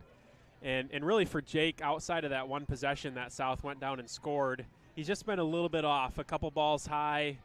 And part of that's the protection from South's offensive line, too. They've let some guys from Wayland into the backfield a little bit. DeHaan also has 6 rushes for 20 yards. Seth Ritzema's got 3 catches for 53 yards. And for Wayland, Lumens is 1 for 1, passing for 1 yard. And Daly for Wayland has 14 carries for 92 yards and a touchdown. He's really been their workhorse tonight and been their go-to guy. All right, well, we're going to step out for a quick commercial. When we come back, we'll pick your brain and figure out what we think South Christian needs to do to pull away this game. You are halftime here as the Sailors and the Wildcats are doing battle exclusively on MichiganSportsRadio.com. We're tied at 7. We'll be back.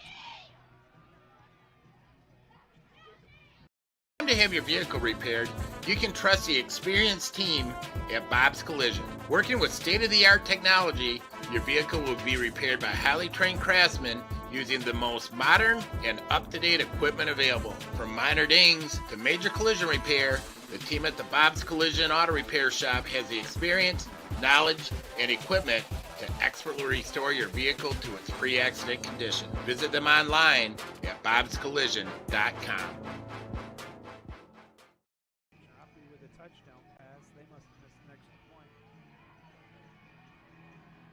Have the right insurance agent handling all your insurance needs is one of the most secure feelings you can have. Farm Bureau Insurance Agent Pete Quacklar of the Quacklar Insurance Agency will be there for you to bring peace of mind and to help you and your family through the toughest times of your life. As one of his insureds, you will receive fast, fair, honest, and personal treatment.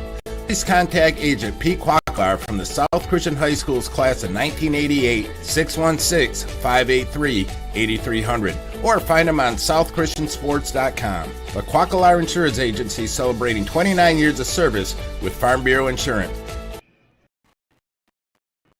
Folks, as I said, it's halftime, 7-7, and for the game to be tied 7-7 at the half, it must be a full moon.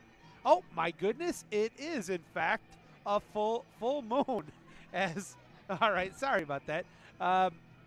Full moon here on the campus of East Kentwood here at Falcon Stadium. 7-7 is our score. And real quickly, got a couple things to pick your brain with here, John. And the first one is, what do you think exactly the Sailors have to do? Because it wasn't like they were exactly doing anything wrong.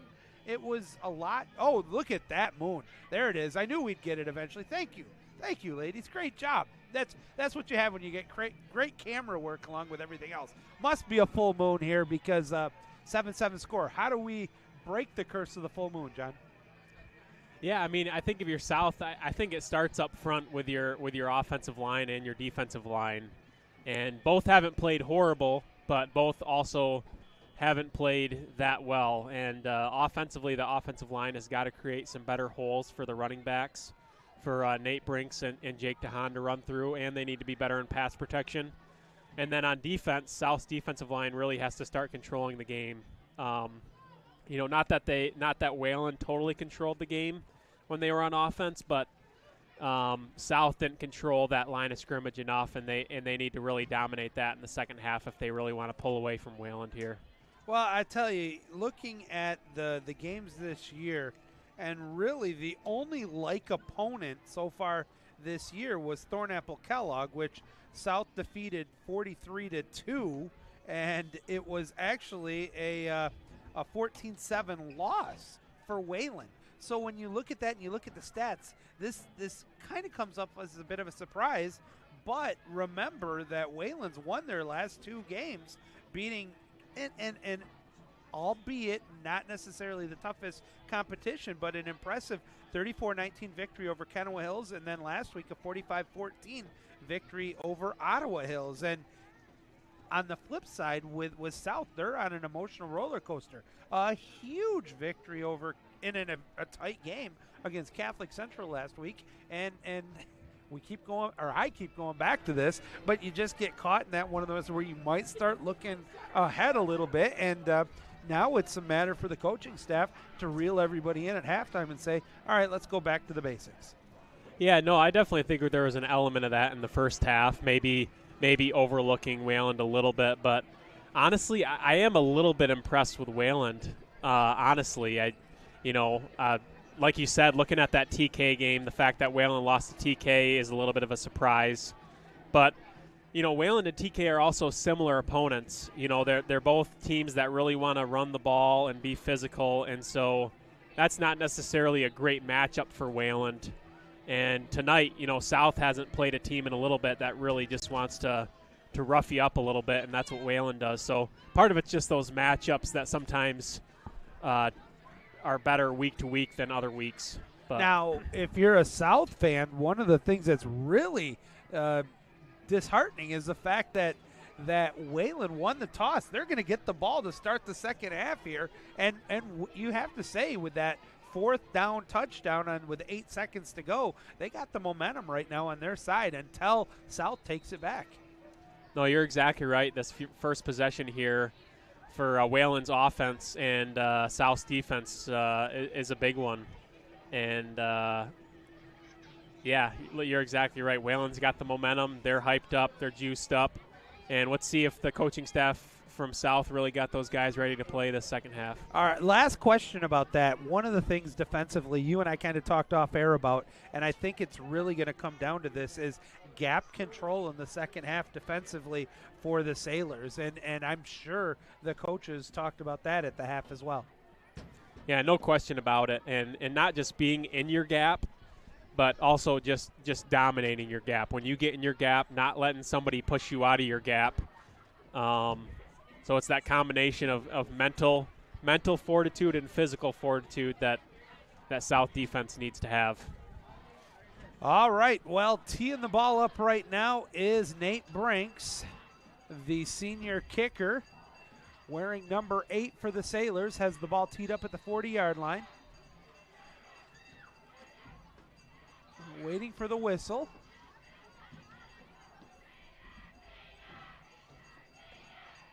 And here comes the kickoff for the second half.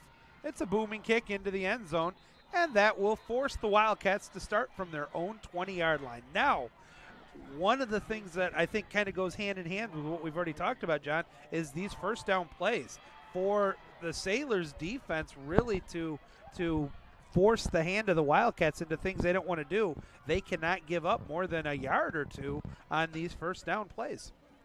No, yeah, you're exactly right. The first and second down plays for South's defense and Wayland's offense are huge, because really that's been the story of that side of the ball. When Wayland has struggled on first and second down and South has been stingy, those drives have ended pretty quickly. And when they start running the ball for 3, 4, 5 yards a carry on those first and second down plays, it turns into a long possession for South on defense. Quarterback option. He's going to try to run over the left side. Lumens gets away from the first tackle. He's going to plow forward, and he's going to be just short of the first down at just inside the 30-yard line. A pickup of 9 on the play for Dustin Lumens on a quarterback read. Yeah, it looks like South did make a pretty big adjustment here coming into the second half. In the first half, they had those 2 safeties back. And to start the second half, they got just the 1 safety back, and they shifted one of those guys down into the box to have 3 linebackers instead of just 2. So they're just trying to make an effort to be a little more stingy. Pretty much a cover 1 now as they plow over the left tackle more than a yard. Actually picks up about 3 for the first down. Brings the ball up to the 34. They'll move the sticks, 1st and 10. And this is exactly what Tim Gibson and the Wayland coaches were hoping for to start the second half, is to get a first down right away. Yeah, it's always good to get a first down on your first possession of the quarter or the half, whatever it is, just to get a little bit of momentum going, get your feet under you coming out of the halftime break. And good momentum for Wayland so far. And settled some butterflies, even, if you will, because this on paper looked like a David-Goliath matchup. Going to be a handoff over the left tackle, tries to plow forward, a little bit of a hole. Nice job there by the linebackers of trying to get up there, minimize that to a pickup of about 3.5 to about the 39-yard line. I know. Every time I think I have it, then the officials keep moving the ball. So it's actually going to be closer to 4.5 yards on that gain. Second and a long 5 with 10:15 to go in the third quarter. 7-7 is our score. And as is the routine for the Wildcats, quarterback Dustin Loomis goes all the way over, has a conversation with Gibson. Now they have the play. And this time they're going to go straight up the middle. But holy cow, number 27 crashed on that. Huge. What a job there by Ben Mulder of reading that one immediately and stops it to literally almost no gain. Yeah, and those kind of plays by the linebackers, those are set up by that defensive line, kind of chewing up two guys, if you will, and holding their line of scrimmage and then letting those linebackers loose to go get up there and stick those running backs. All right, a big third down play here with 9:15 to go in the third quarter. Third and a long 4 coming up here for the Wayland. And they're going to try to do the option. Pitches it off. He's going to have the first down inside still on his feet over the 45 into South Christian territory before he's brought down. Let's see where they mark it. A pickup of about 20 on the play. I'm not saying anything for sure till they set it down, and they are bringing it back. I thought he got to the 38. They're bringing it back to the 40. It's going to be 1st and 10 from the 40. A good read on that option around the far end, and after the pitch was made, just got it was cap on cap. Good blocking, sealed, and it was able to pick up a first down. Yeah, a little bit of a breakdown by South's defense there, not setting the edge. Both the defensive end and the cornerback for South need to do a better job of forcing that ball back inside to the teeth of the defense. Just a plow over the left tackle once again. That's going to be a 1.5 yard pickup, no more. But this is, we're not seeing anything that's reinventing the wheel.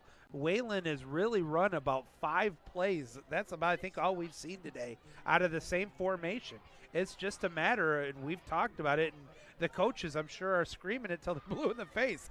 Gap control and discipline. Yeah, no question. And that was a better first down play from South's defense there, holding them to 2 yards. Here's another big play right here. If they can hold them to only 1 or 2 yards here and create a 3rd and medium to 3rd and long, that would be big. Breaking the huddle right now. Lumen's under center. And it's going to be a read. He goes around the right end, but a shoestring tackle. Number 77 was able to grab him from literally, he was on the turf when he grabbed the shoe. That's Van Sokema. A great job by the 6'3", 275-pound junior to make a shoestring tackle and force a 3rd and 7. Yeah, great play there by Cam. I honestly think that the play was designed for him to hand that off, and I think he just saw one of South's linebackers shoot through there, and instead of handing it off for a guaranteed loss, I think he just decided, let me pull this thing and go run around the other way. So here we go, another big third down here, nearing the halfway mark of the third quarter. Straight up the middle, plows forward, isn't going to get it, but he still gets another 1.5 yards, 2 yards. Now it's going to be 4th down and a long 3, and I don't use the term bet very often, but I would bet my paycheck that this is 4-down territory here. Yeah, no question about it. Pretty deep into South's territory, and 4 yards to go, maybe a little bit longer than they'd like to have on a 4th down for sure, but definitely something that you could pick up if you're Wayland's offense. And though that was not a fire truck, that was actually the coaching staff for South Christian trying to get the defense to make sure they get gap control here on this big 4th down. Drops back to pass, looks to fire, has a man open, it's caught inside the 15, down to the 5, 1st and goal. Another huge conversion for the Wildcats on 4th down has put them back on the north end of the field, 1st and goal from the 5. Great throw and catch there. You know, that's probably his 2nd pass attempt of the game. And so his arm, I don't know, it's probably not that loose, but Lumens put a great ball out there and great catch.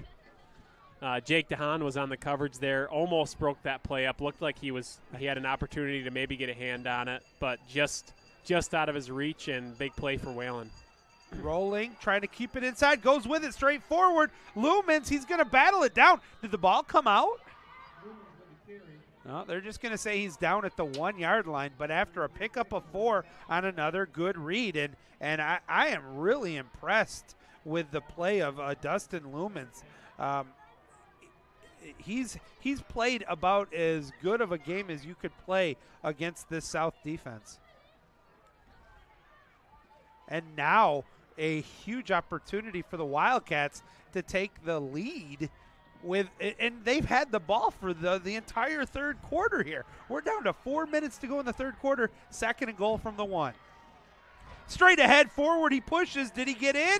It doesn't look like it.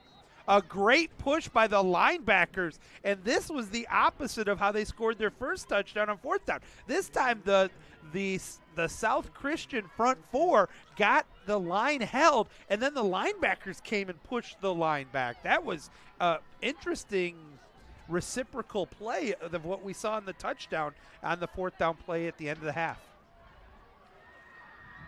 Yeah, it'll be interesting to see what Wayland calls here for this play. They went with a QB sneak on that last play. Maybe they'll try something around the edge just a little bit more to the side. Same thing. This time they go the right end. Did he get in? It looks like he did. We're waiting for the mark. Touchdown. A 1 yard plunge for the score. That was Lumens on the quarterback keeper. Instead of going over the left tackle, this time he went to the right.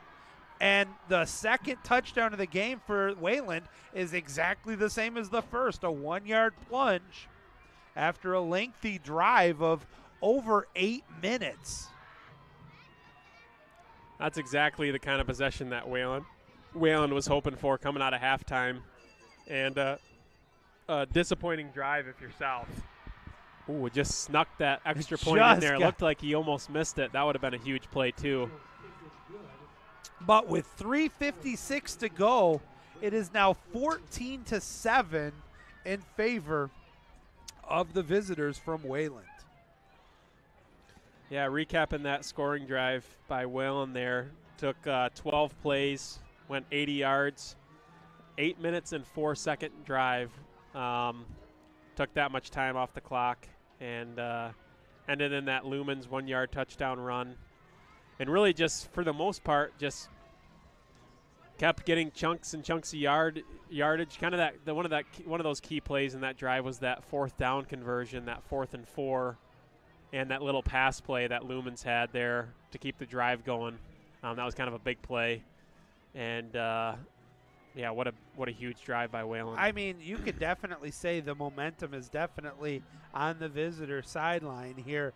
And somebody for South is going to have to come up and make a play or do something. Well, first you got to get the points back on offense, and then the defense is going to have somebody step up and hope that South Christian didn't watch the Lions game last Sunday.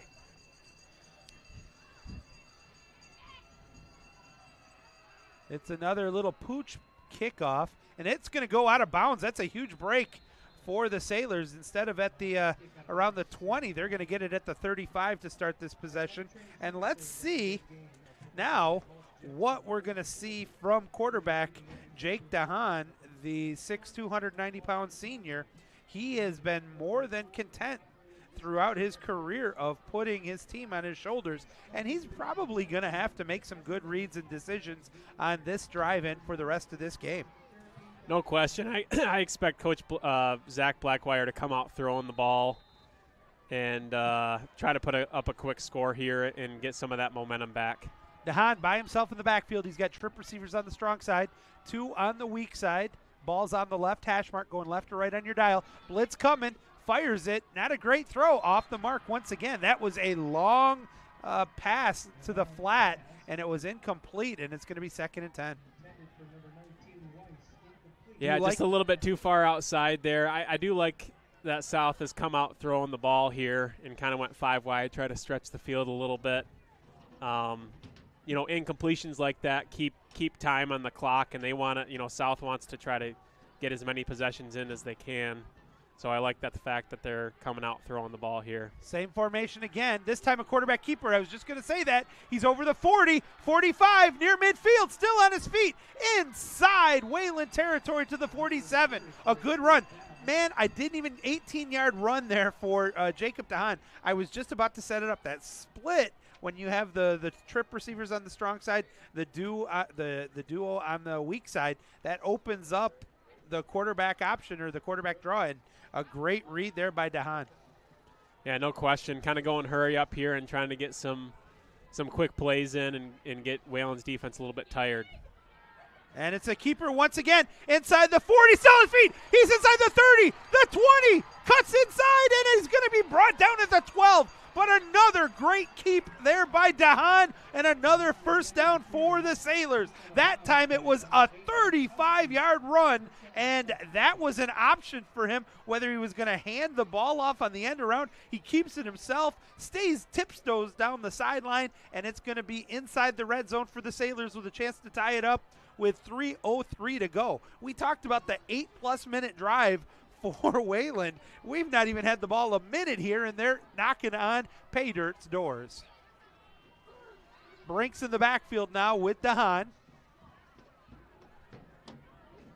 Waiting for the snap. Here it comes. He's going to keep it himself. Good around the left side. 10, 5, 4, 3, 2, 1. Touchdown, DeHaan.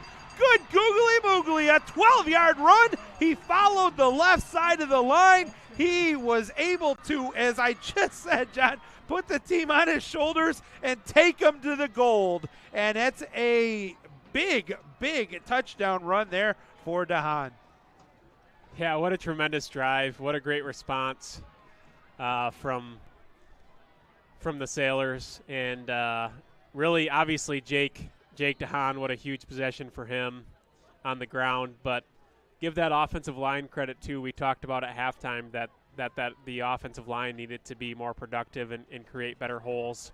And that's what they did here to start the second half on what was South's first possession of the half, even though it was 8 minutes into the third quarter.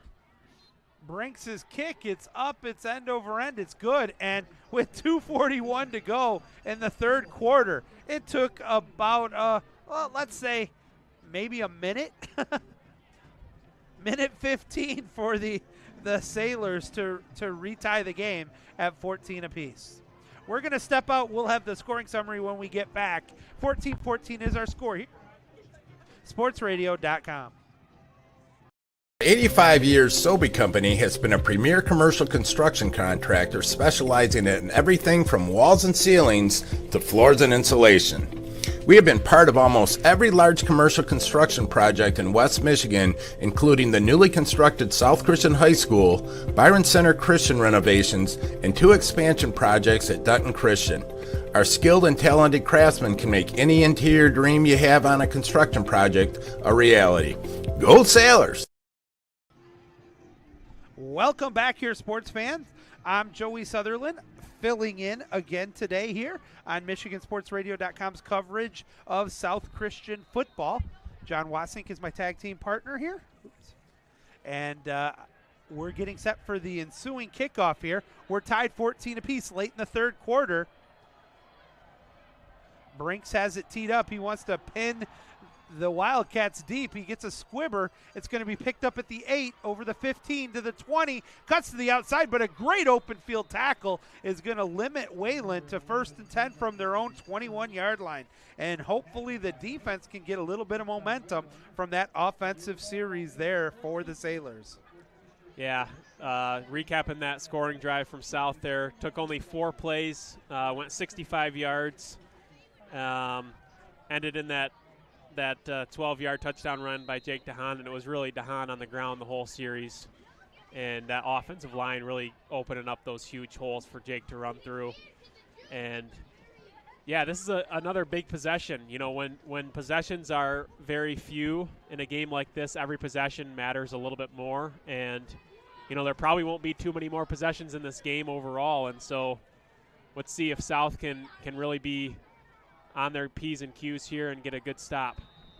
Trying to run over the right side tackle is Daly. He's going to pick up maybe 2.5 yards on the play. This is so interesting. It's salt and pepper in terms of how the two teams are attacking offensively. These long, methodic, I guess if you're a South Christian fan, you're going to say a boring drive. But if you're a Wayland faithful, you're like, oh, what a great drive. Just milk all that clock. Keep that potent South Christian offense on the sideline. So yeah, it's a good strategy by Wayland and their coaching staff to limit the possessions, and they're doing a great job so far. Quarterback Reed, he tries to get around the left end, but a nice job of containment. He's still able to fall forward, though, he being Dustin Lumens, and pick up about 3. And now it's going to be a 3rd and 4, and every one of these third downs that is under 10 yards is definitely an advantage for Wayland. Yeah, no doubt about it. This third down is a little bit you're probably not quite in 4-down territory for Wayland unless it's a really 4th and short. And so this third down, as opposed to a third down where maybe they're on south end of the field, this carries a little bit more weight than a 4th down or a third down in South territory. Now the play clock is down to 7 seconds. They're going to have to hurry to get this one off. With 1:04 to go here, 2 seconds, 1 second. He just got it off. He's going to keep it himself, get around the left end. I don't think he's got the first. He did not make it to the 30, so it's going to be 4th and 2. A great job defensively there by the Sailors, particularly the outside linebackers, to not allow Lumens to fall forward. Looks like they're probably going to go for it here. Oh, nope, now they bring on the punt team. I was going to say, I think this is the right decision if you're Wayland to punt the ball. I know South just had a really impressive offensive drive, but overall Wayland's defense has really played pretty well tonight. So if you can kind of flip the field and not risk giving South an easy field and almost a guaranteed score, this is probably the right move. Another short punt. Let's see. It stayed in bounds, but bounced immediately. So it's a short field here for the Sailors as they're going to get it from the 42-yard line of Wayland with 10 seconds to go in the third quarter. We're going to keep it here because we got such a short time here. But I'd like to remind everybody that the Grand Rapids Sports Hall of Fame has their latest inductees have just been introduced. And if you'd like more information on the Grand Rapids Sports Hall of Fame, check out their website at grshof.com. And, John, I guess I'll save this for after we come back from the commercials. But 1st and 10 here for the Sailors here with the final 10 seconds of the third quarter with this game tied 14-14 and what has been far, far closer than anybody wearing Sailor Blue would hope for today. And what do we got here? Looks like a timeout. The play clock was coming down. But how does the time come off the game clock when there wasn't a snap? There was 10 seconds on the game clock. Timeout taken by the Sailors. Far be it from me. Well, I guess we'll be able to keep it here, and I can finish that thought about the Sports Hall of Fame. Last time we were together about 3 weeks ago, we got to talk a little bit about it, and we were talking about quarterbacks in the area who might be one of some people's favorite players in the area or whatever. I was looking at some stats, and I'm going to throw some of these out here. 241 completions out of 407 passes, 59.2% for 3,097 yards, 20 touchdowns to just 8 interceptions with a long of 61 yards and a rating of 135.4. That was 2019. Let me try to make out the name on my sheet here. To go along with 319 yards rushing and 3 touchdowns. Why that's John Wasink there. I couldn't wait to do that to you. I was going to do it at halftime here, but here we go. Last year at Western, huh? It was. Yeah. Straight up the middle, Dahan. He cuts to the outside. He's got a shot. The 30, one man to beat. He's gone. 20, 10, 5, 4, 3, 2, 1. Dahan goes to the house to end the third quarter. A 43-yard touchdown run. And he says, get on my shoulders, my Sailor teammates. I will take you to the prize. promised land. What a run by DeHaan, and the Sailors are back on top. Wow. What a great response from South these first two offensive possessions of this third quarter. And what a just killer of momentum if you're Wayland. You know, you had that awesome drive coming right out of halftime. You go up 14-7. South gets the ball, 4 plays, 65 yards, and they score to put it 14-14. South gets a quick 3 and out, and then that play right there. Just a quick turnaround in this game, and huge momentum swing in South's favor. All right, well, that ends the third quarter. 21-14 Sailors on top. We'll step out here from our exclusive coverage of South Christian football on MichiganSportsRadio.com. We'll be back with the fourth quarter in just a moment. Don't just find yourself, make yourself. Start businesses, build bridges, save lives, raise a whole city. This is your future, so take it and move all of us forward. Need to replace that worn-out carpet or floor? Floor Coverings International makes it easy. They bring their mobile showroom to you. Save yourself the trip and gas shopping around. See a wide selection of carpet, hardwood, laminate, and vinyl in the lighting of your own home. Go to floorcoveringsinternational.com today for your free consultation. Work with one team for a hassle-free experience from the quote to installation. And each Floor Coverings International business is independently owned and operated, so they are local business owners in our community. Floor Coverings International, the flooring store.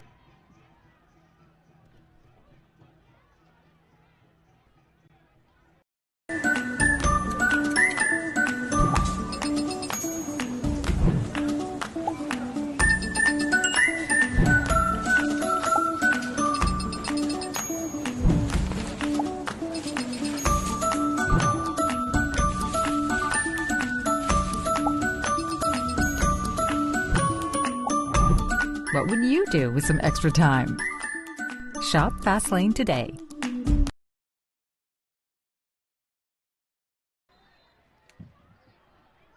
All right, folks, we're back, and it's into the fourth quarter. A little bit late on the opening kickoff there of the fourth quarter, coming off that 43-yard touchdown run for the drive for South Christian. DeHaan with another touchdown. 2 touchdowns in the final 2:41 of the third quarter of 14 and 43 yards respectively.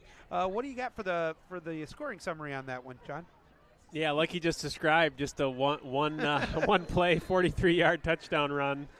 But yeah, just another big possession here. You know, South's defense had that great 3 and out that last possession that Wayland had the ball. And you just get the feeling that if they could hold them to another 3 and out here or a short possession and get the ball back to South's offense, that this game could be 28-14 in a minute. But we'll see what happens here. End around, tries to get around the left end, breaks one tackle over the 30 to about the 34. Nice run of 4 yards. And again, Wayland is not a quick score offense kind of team. They're going to have to just take the 3-4 yards in a cloud of dust every play, and that's how they got here. And they've kept this game excessively close. You tip your cap to the Wildcats, but you wonder if the magic of Coach Tim Gibson and his squad. They've thrown everything they have at the Sailors, and the Sailors have taken a punch or two, but they've answered the bell. Yeah, and if you're Coach Gibson, I think you still just stick with your game plan. I know you're down 7, but you still got plenty of time. You can have one of those long That's going to be a drives. false start. 2 guys moving illegal shift, technically. They ran into each other. I don't know that I've ever seen a play like that. Both ends were going in motion and didn't see each other until they hit each other. Yeah, that was interesting. I don't laugh at anybody short, that, but it was comical. You just don't see that one every day. 5 yards will actually take away the first down run, and it's going to be now second down, and we'll call it 11 back at the 28. And the Sailors defense says, thanks. We'll take everything we can. We want to force them to have to get more than 4 yards every play. Dustin Lumen, the senior quarterback for the Wildcats, is going to hand the ball off. Big hole up the middle, and he's going to get near the first down. I think he's just short, but a good run there is a pickup of 10. And they're going to spot him about a half-yard short. So now it's 3rd and 1, but that's much more manageable for the Wildcats with 10:33 to go in the fourth. Yeah, South kind of dialed up a little linebacker blitz there, and they kind of blitzed to the right-hand side of the defense, and Wayland ended up running it back to the left side, and it kind of gashed him there along the right side. 13 keeps it himself. He goes over the left tackle, and that's Maverick Daly for the first down. That was really, John, the very first play we saw of the game for Wayland. They just kind of went behind the left tackle, bounced it to the outside, picks up about 10. It's going to be a first down, moving the sticks to the 45. Yeah, Daly so far in this game, 20 carries for 116. Wow. 116 yards, and I think if you're Wayland, you got to be pretty happy with those numbers. And really this drive so far really got some momentum back on their side here. Almost 6 yards a carry. That's quite impressive. And he's going to give it to him this time over the right side. He's going to plow forward into South Christian territory at about the 40. Wow, they gave him a great spot at the 45. So that was a 5-yard gain, second and very manageable. And now, we talked about this before with the offense, now it's the defense somebody's going to have to step up and really make a play for the Sailors. Yeah, no doubt. Over the course of the game, Cam Post has come up with a couple big plays. Cam Vinsalkema. Somebody's going to, like you said, somebody's going to have to step up, create a negative play for Wayland and get him in maybe a 3rd and long situation. 2nd and 5 here. Motion on the play. Handoff straight up the middle. Actually, quarterback keeper. He pulled it back. And a nice job there by Lumens. A fooling me. He's going to be right at the yard to gain for the first down. But the officials are going to say he's just shy of it. So it's going to be 3rd and inches again, which, to be honest, is probably a break for Union. Wayland Union. Down to 8:34. The clock is just eating away, just winding away. Yeah, I think the coaches have really wanted the quarterback to really let that play clock pretty much every time get under 10 seconds, and that's really what it's been all game. Tries to kick it to the outside. He's got the first down, but no more than that. A nice, powerful run there by Maverick Daly, and he's going to pick up the first down inside the 40 to the 39. The clock now down to, by the time the next play runs, it's going to be under 8 minutes to go in regulation. 21-14, South on top. They were up 7-0. It was 7-7, though, on the last play of the first half. South Christian actually lost the lead as Wayland took a 14-7 lead midway through the third, only to have DeHaan come right back with a 14-yard touchdown run, and then 2 minutes later, he added a 43-yard touchdown run. That's where we're at, 21-14, South on top. But Wayland moving the ball. End around, got a little bit of a gap, gets by the first line, still on his feet inside the 32, about the 26. A good run on that end around to number 32. That's Hudson Biondo. Biondo, just a sophomore, and he looked like a little battering ram there, just rumbling, bumbling, stumbling down the field. Yeah, great hole there set up by the Wayland's offensive line too. Really on this possession, they've had some nice creases and some nice holes in South's defense that they've been able to expose. And it's really, for South defense, it's really going to start on one of these 1st or 2nd down plays and trying to hold them to like a 0-yard gain or maybe even a loss, and trying to put Wayland behind the sticks. Daly gets it, goes around the left tackle, but great gap control there and a good push by the D-line for the Sailors, and that's going to be no gain. And, boy, you called it up, and they heard you, I think, on that one, John. Yeah, that's where it starts. Every first down play, the new set of sticks, if you can hold Wayland to a 0-yard gain on first down and kind of put them behind the sticks, that's really going to set you up for success on 2nd and 3rd down. I can't believe I'm about to say this, but 6:30 to go in regulation. The Wildcats are driving, trailing by 7. They're just about in the red zone here. 2nd down and 10. Ball at the 27. Motion on the play. A little bit of a step almost between, or a faux pas there between Daly and Lumens. Finally he gets it, and he plows forward for, we're going to say 3, but it's going to be 3rd and a long 7 here, John. Yep, 3rd and 7, but just the fact that they're in South territory, it kind of puts them in 4-down territory. So you can kind of think of it as, if you get 2 3 to 4 yard chunks here on 3rd and 7, and then if you cut it down in half to get a 4th and 3 or a 4th and 4, you put yourself, if you're Wayland, in a position to go for it on 4th down. Leaves your entire playbook open here, and they really haven't run that many plays. Daly behind Lumens. It's going to be a pitch, tries to get around the edge. Good containment, but he stumbles away. But there was great help, and it's going to minimize to a gain of 2 yards. Who was that who came up? It looked like it was 33. Dykema, Caden came up with that. And wow, what a good job there. That's going to cause a 4th and 5 here. And folks, with 5:12 to go, this could be the game. If the Sailors defense gets a stop here, this could be it. Yeah, you're exactly right. Huge play. Very likely be a big determining factor in the outcome. And we'll see what Wayland draws up here, where they go to in their playbook. 4th down here.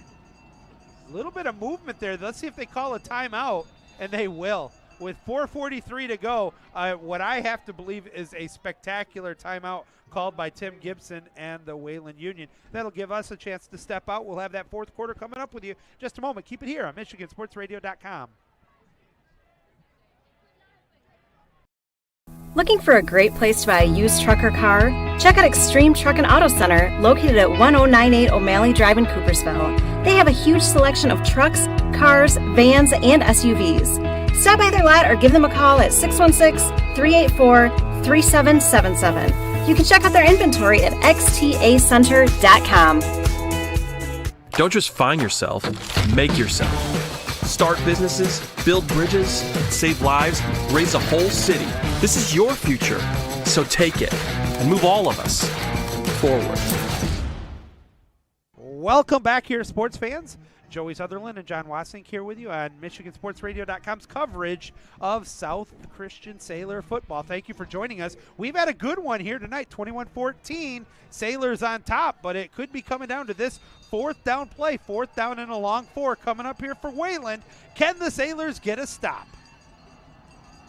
And actually, they're going to move Daly out as a slot. Drop back to passes. Lumens. Roland throws it up. 50-50 ball, and it's intercepted over the 20. There's a flag on the play, but it's after the interception. It's going to be Sailors ball. What a read, what a snag by Seth Ritzma. He gets the interception. Let's double check the laundry, but I'm pretty sure that's going to be an after the interception penalty. Yeah, I think you're right. I think it came in after the interception as well. If you're South, you certainly hope so. And if you're Wayland, you're hoping it was before the interception. We'll see what the call is here. What do we got? It looks like holding, but I think it was after the interception. No, illegal block in the back. Yep. So it will be half the distance of the goal, but I don't think that the Sailors really are hurt by that one as much as they're happy that they stopped the drive for the Wildcats. Yeah, no question about it. And Wayland on that 4th and 4 went with the pass play and kind of out of their comfort zone and kind of made Lumens flush out there. And Seth came across the field and made just an awesome play. And let's see if South can get a couple first downs here and seal out this football game. DeHaan out of the shotgun, hands it off. No, actually keeps it himself. Nice job pulling that one back. I thought he'd given it to Branks. Runs straight up the middle. He's going to pick up about 5 yards. And now, actually, I think the Sailors are going to take a play out of Wayland here and just be happy to keep the clock churning and burning. Yeah, no doubt about it. They should really let the play clock basically go all the way down here and try to run out, get a couple first downs here, force Wayland to use their timeouts. And Wayland with just 2 timeouts remaining, actually both teams with 2 timeouts remaining. DeHaan gets it. He's going to run around, follows Branks straight up the middle, gets over the 20, and he's got the first down. That'll move the sticks with 3:48 to go, and that'll start after they move the sticks and start the clock again, they'll be able to milk some more time off the clock, and that'll allow me to remind everybody it's tryout season at Michigan Sports Academy. If you have an athlete interested in volleyball or basketball in Michigan, Holland, or Muskegon, check out www.michigansportsacademy.com for the tryout information. MSA offers local, regional, and national teams to meet every athlete where they are and help them reach their goals. 1st and 10 coming up here for the Sailors, down to 3:20 to go in regulation. It is only a 7-point lead right now for the Sailors, 21-14. DeHaan gives this time off around the left end, over the 30s, tiptoeing on the end zone. They're saying he stepped out. Oh my goodness gracious, great balls of fire. I want to look at the spectacular camera work we had because it looked like he tiptoed the sideline. I thought he was in bounds on that one, John. Yeah, it's tough to tell from where we're at, but looked like it was pretty close. But obviously the ref must have seen some cleat hit that white sideline there. But it wasn't before Brinks got the first down, so that's good for the Sailors. The clock will stop, though, because he went out of bounds, and they'll be able to run it again here. And they're going to do the same play. There's a flag on this one, and that was odd. I'm not really sure. I'm not going to speculate. Where it was thrown from is probably a hold, but let's wait. And it is, in fact, a hold, so the clock will stop with straight up 3 minutes to go. They'll mark off the 10 yards from the spot of the foul, and it's going to force now this is getting a little bit dicey because while the Wayland is not a quick strike offense, you don't want to, with just a one-score game, even give them a chance because in an absolute worst-case scenario, they get a touchdown, they go for two, they could win a game with one possession. Yeah, no doubt about it. And, yeah, this puts him in that hold was even behind the line of scrimmage, so this puts him in a 1st and a mile. Holy cow. 25. Yeah, almost 24. All right. DeHaan out of the shotgun, ball on the left hash. He's going to shovel it forward. You talked about that in the first half. Nice job still running with it is Ritzma, and he's going to get to about the 30, a pickup of 11 on the play. That helps, and there's the first timeout taken by Wayland as it'll be 2nd down, and we're going to call it as soon as they officially spot it. They're spotting it at the 30, so we'll call it 2nd and 13. And that's interesting as well. All right, well, we're going to keep it here, and let me hit the other read I got. Lakeshore Sewing features West Michigan's largest selection of all things related to sewing. From new machines and machine repair to supplies and even classes to take your sewing game to the next level. Visit lakeshoresewing.com for more details. That's lakeshoresewing.com. And mention to Brian Collins that you heard about Lakeshore Sewing while listening to MichiganSportsRadio.com. And actually, that kind of leads us to the Lakeshore Sewing threading the needle pass or play of the game. And we're going to have to think about that one. But right now, I think the play of the game was the first touchdown run by DeHaan, that 14-yarder that tied the game back up at 14. But we still got 2:51, I think, to make that call, John. Yeah, no doubt. That was the end of just a great drive, so that's definitely one to movement. Let's see who went first. I think that was on the defense, but we're waiting, and it is. Encroachment, that helps. Instead of 3rd and 15, now it's a more manageable 3rd and 10. Still no gimme, but that certainly helps. No doubt. That is huge. You know, you were looking at a 3rd and 15, and now you go basically down to a 3rd and 11, 3rd and 10, 3rd and 11. And that's a huge help. And I did not hear, was that DeHaan with a cadence on that one drawing them off? And it might have been, because as you see him right now, trying to get another easy 5. 3rd and a long 10. Ball resting on the 30. No. Now it's the Sailors who go early. That was the offensive line. I'll leave the number off here, and that's going to go right back to where we were before. So both teams, we haven't run a play, but we've gone 5, taken 5 away, and now we're back to 3rd and 15. I think that was a case of DeHaan waited too long to snap it, and the offensive line just couldn't hold it any longer. Yeah, it looked like they tried to do another one of those dummy counts again and tried to get another easy 5, but worked against them. Let's see what they draw up here. Gets the snap, drops back to pass. It's the post I called, and it's caught for the first down over the 45 to the 46. A great pitch and catch to Seth Ritzma. Wow, what a skinny post. Perfect pass. Picks up the first down, 2:35 to go, and Wayland's out of timeouts. Not quite victory formation, but pretty close. Yeah, I think you could almost do victory formation. The game clock starts at 45 seconds. I think you actually probably could kneel it out here technically. So I'm going to change my vote on the play of the game to that pass to Ritzma there for the first down on a perfect pass by Dahan on a skinny post in the first down, which should seal the game with 2 minutes to go.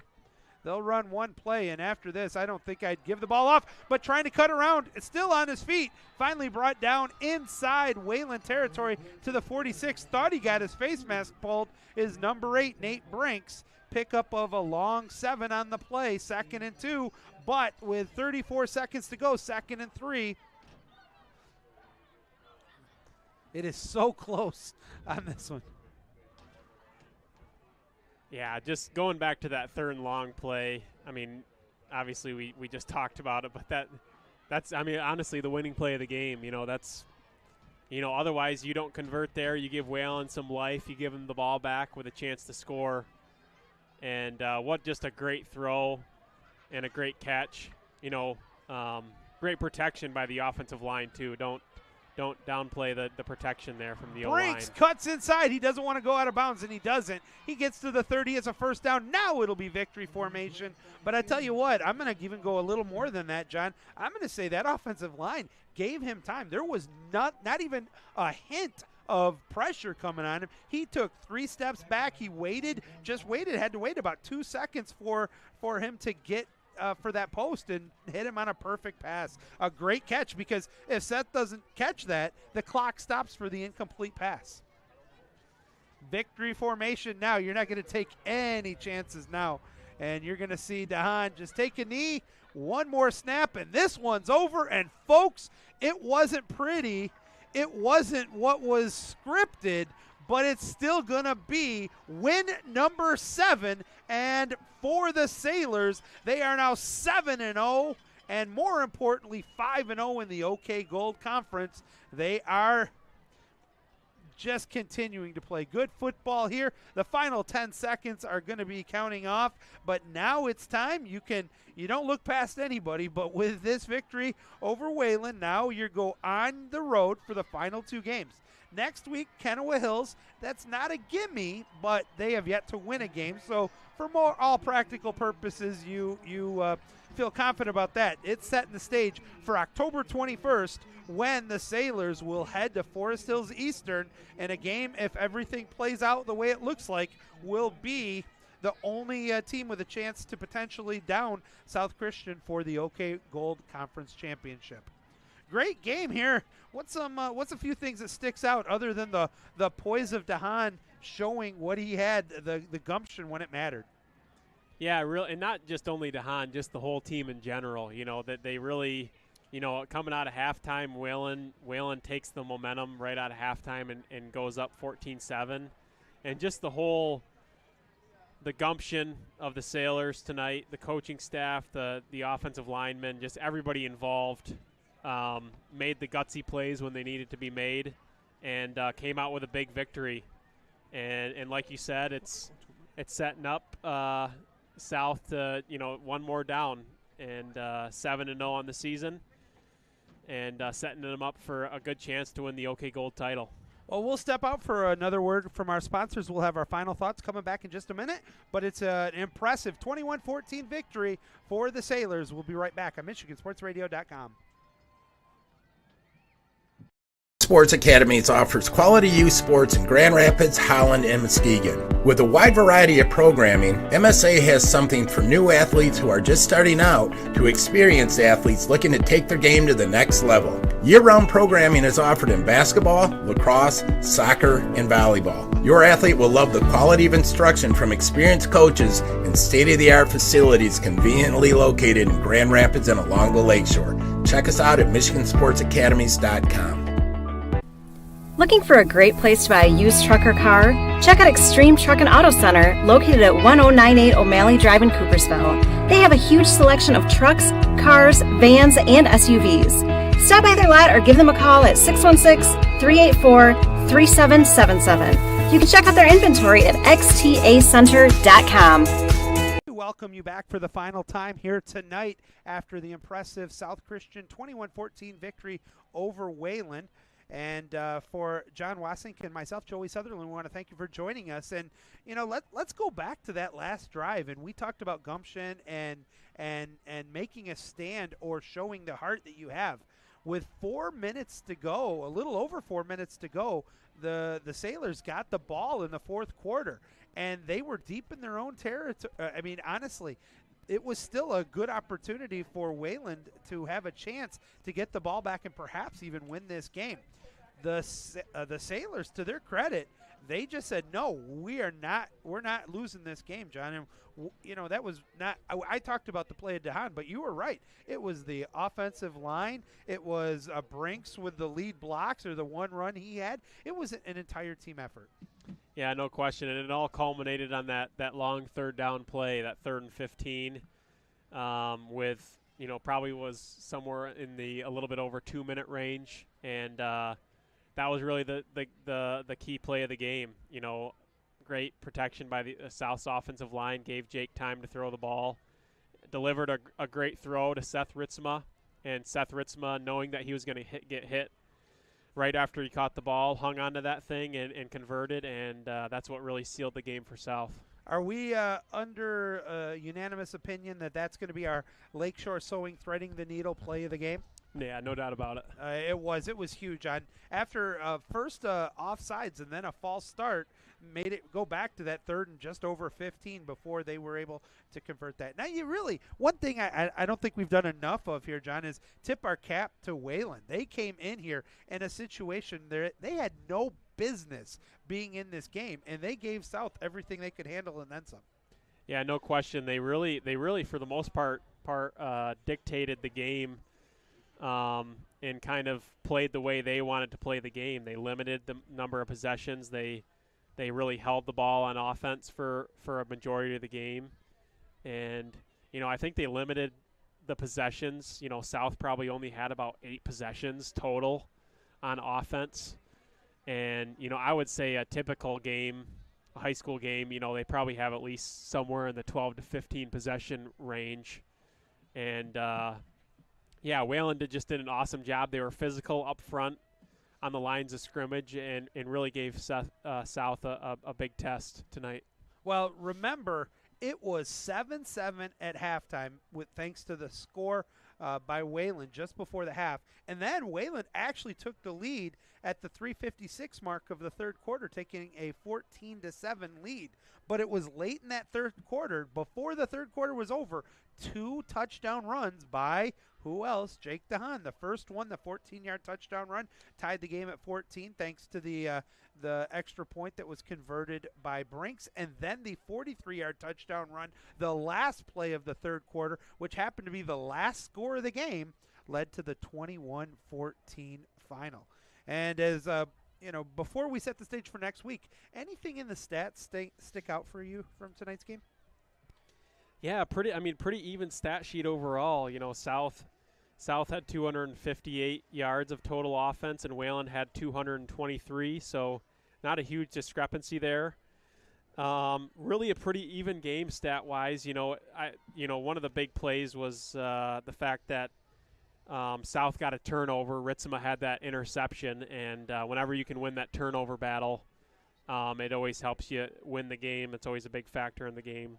But yeah, pretty even stat sheet overall, and you know, some of the individual stats real quick. Jake DeHaan, 101 yards passing, a touchdown, 138 yards rushing, and 2 touchdowns. Daly for Wayland was really their workhorse, 24 carries for 125 yards. To kind of highlight the individual stats. All right. Well, that means that it'll be on the road, as we said, next week as the Sailors will head to Kennewick Hills. I think you'll be back with Bob Sack for the first time in, I think, this year. It might be the first time you and Sack have been together in a long time. But an impressive victory nonetheless. Again, we tipped our caps to the visitors from Wayland, but South really every team, if you're going to win a conference or you want to make a long run in the high school playoffs, is going to have that one game where you step up and you didn't play your best or things didn't go your way. That could be what we saw here tonight, especially if South is able to be running on full cylinders next week and take care of business at Kennewick Hills. Yeah, no doubt about it, and there's nothing better if you're South's coaches than to have a bunch of teachable moments but come away with a victory still, and I'm sure that they'll probably come out a little bit more firing on all cylinders at Kennewick Hills next week and get the ball rolling and finish the season strong here. Well, another great game here because all that really matters is the W or the L, and it was a W tonight for the Sailors. That's going to just about wrap it up here for today's coverage of MichiganSportsRadio.com. We want to invite all of you to check out the game recap of today, all of today's games at MichiganSportsRadio.com. We also will have the standings, updated schedules, and other live scoring, along with the new top 10 that'll come out tomorrow.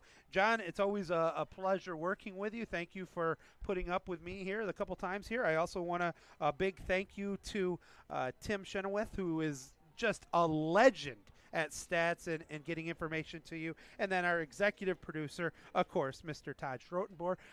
Again, thank you, Bob Sack, for letting me fill in for you, and for my tag team partner, John Wasik. I'm Joey Sutherland. Again, our final score here tonight, South Christian 21, Wayland 14. Until next time, thanks for watching, everybody. God bless, and have a good evening. Looking for a new career? Aetna Supply is hiring. Aetna Supply is Michigan's #1 plumber wholesaler, servicing local customers for over 50 years. They offer great benefits, a 401k with company match, quarterly bonuses, and no Sundays. Once again, check them out at aetnasupply.com/careers or click on their logo on the Michigan Sports Radio homepage. Bowling is a great time that combines great friends, football, and bowling. Compete against your friends or family, throwing a football at 10 real bowling pins. You can bring in your own food, or they have a pair of 45-foot bars featuring soft drinks and adult beverages. Visit bowlingwarehouse.com, Grand Rapids, to reserve your lanes.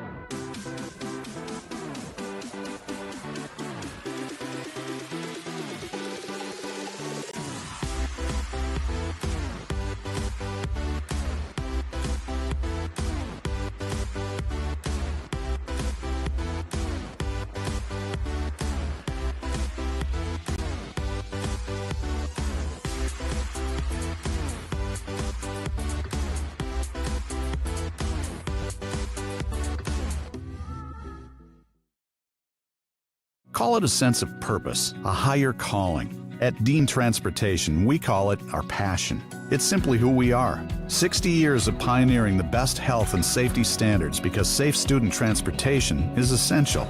We are hard-working folks, connecting children to learning, schools to our communities, and you to a better career. Want to make your community a better place? We'll put you in the driver's seat. Join the Dean family today and help to connect our kids to brighter futures.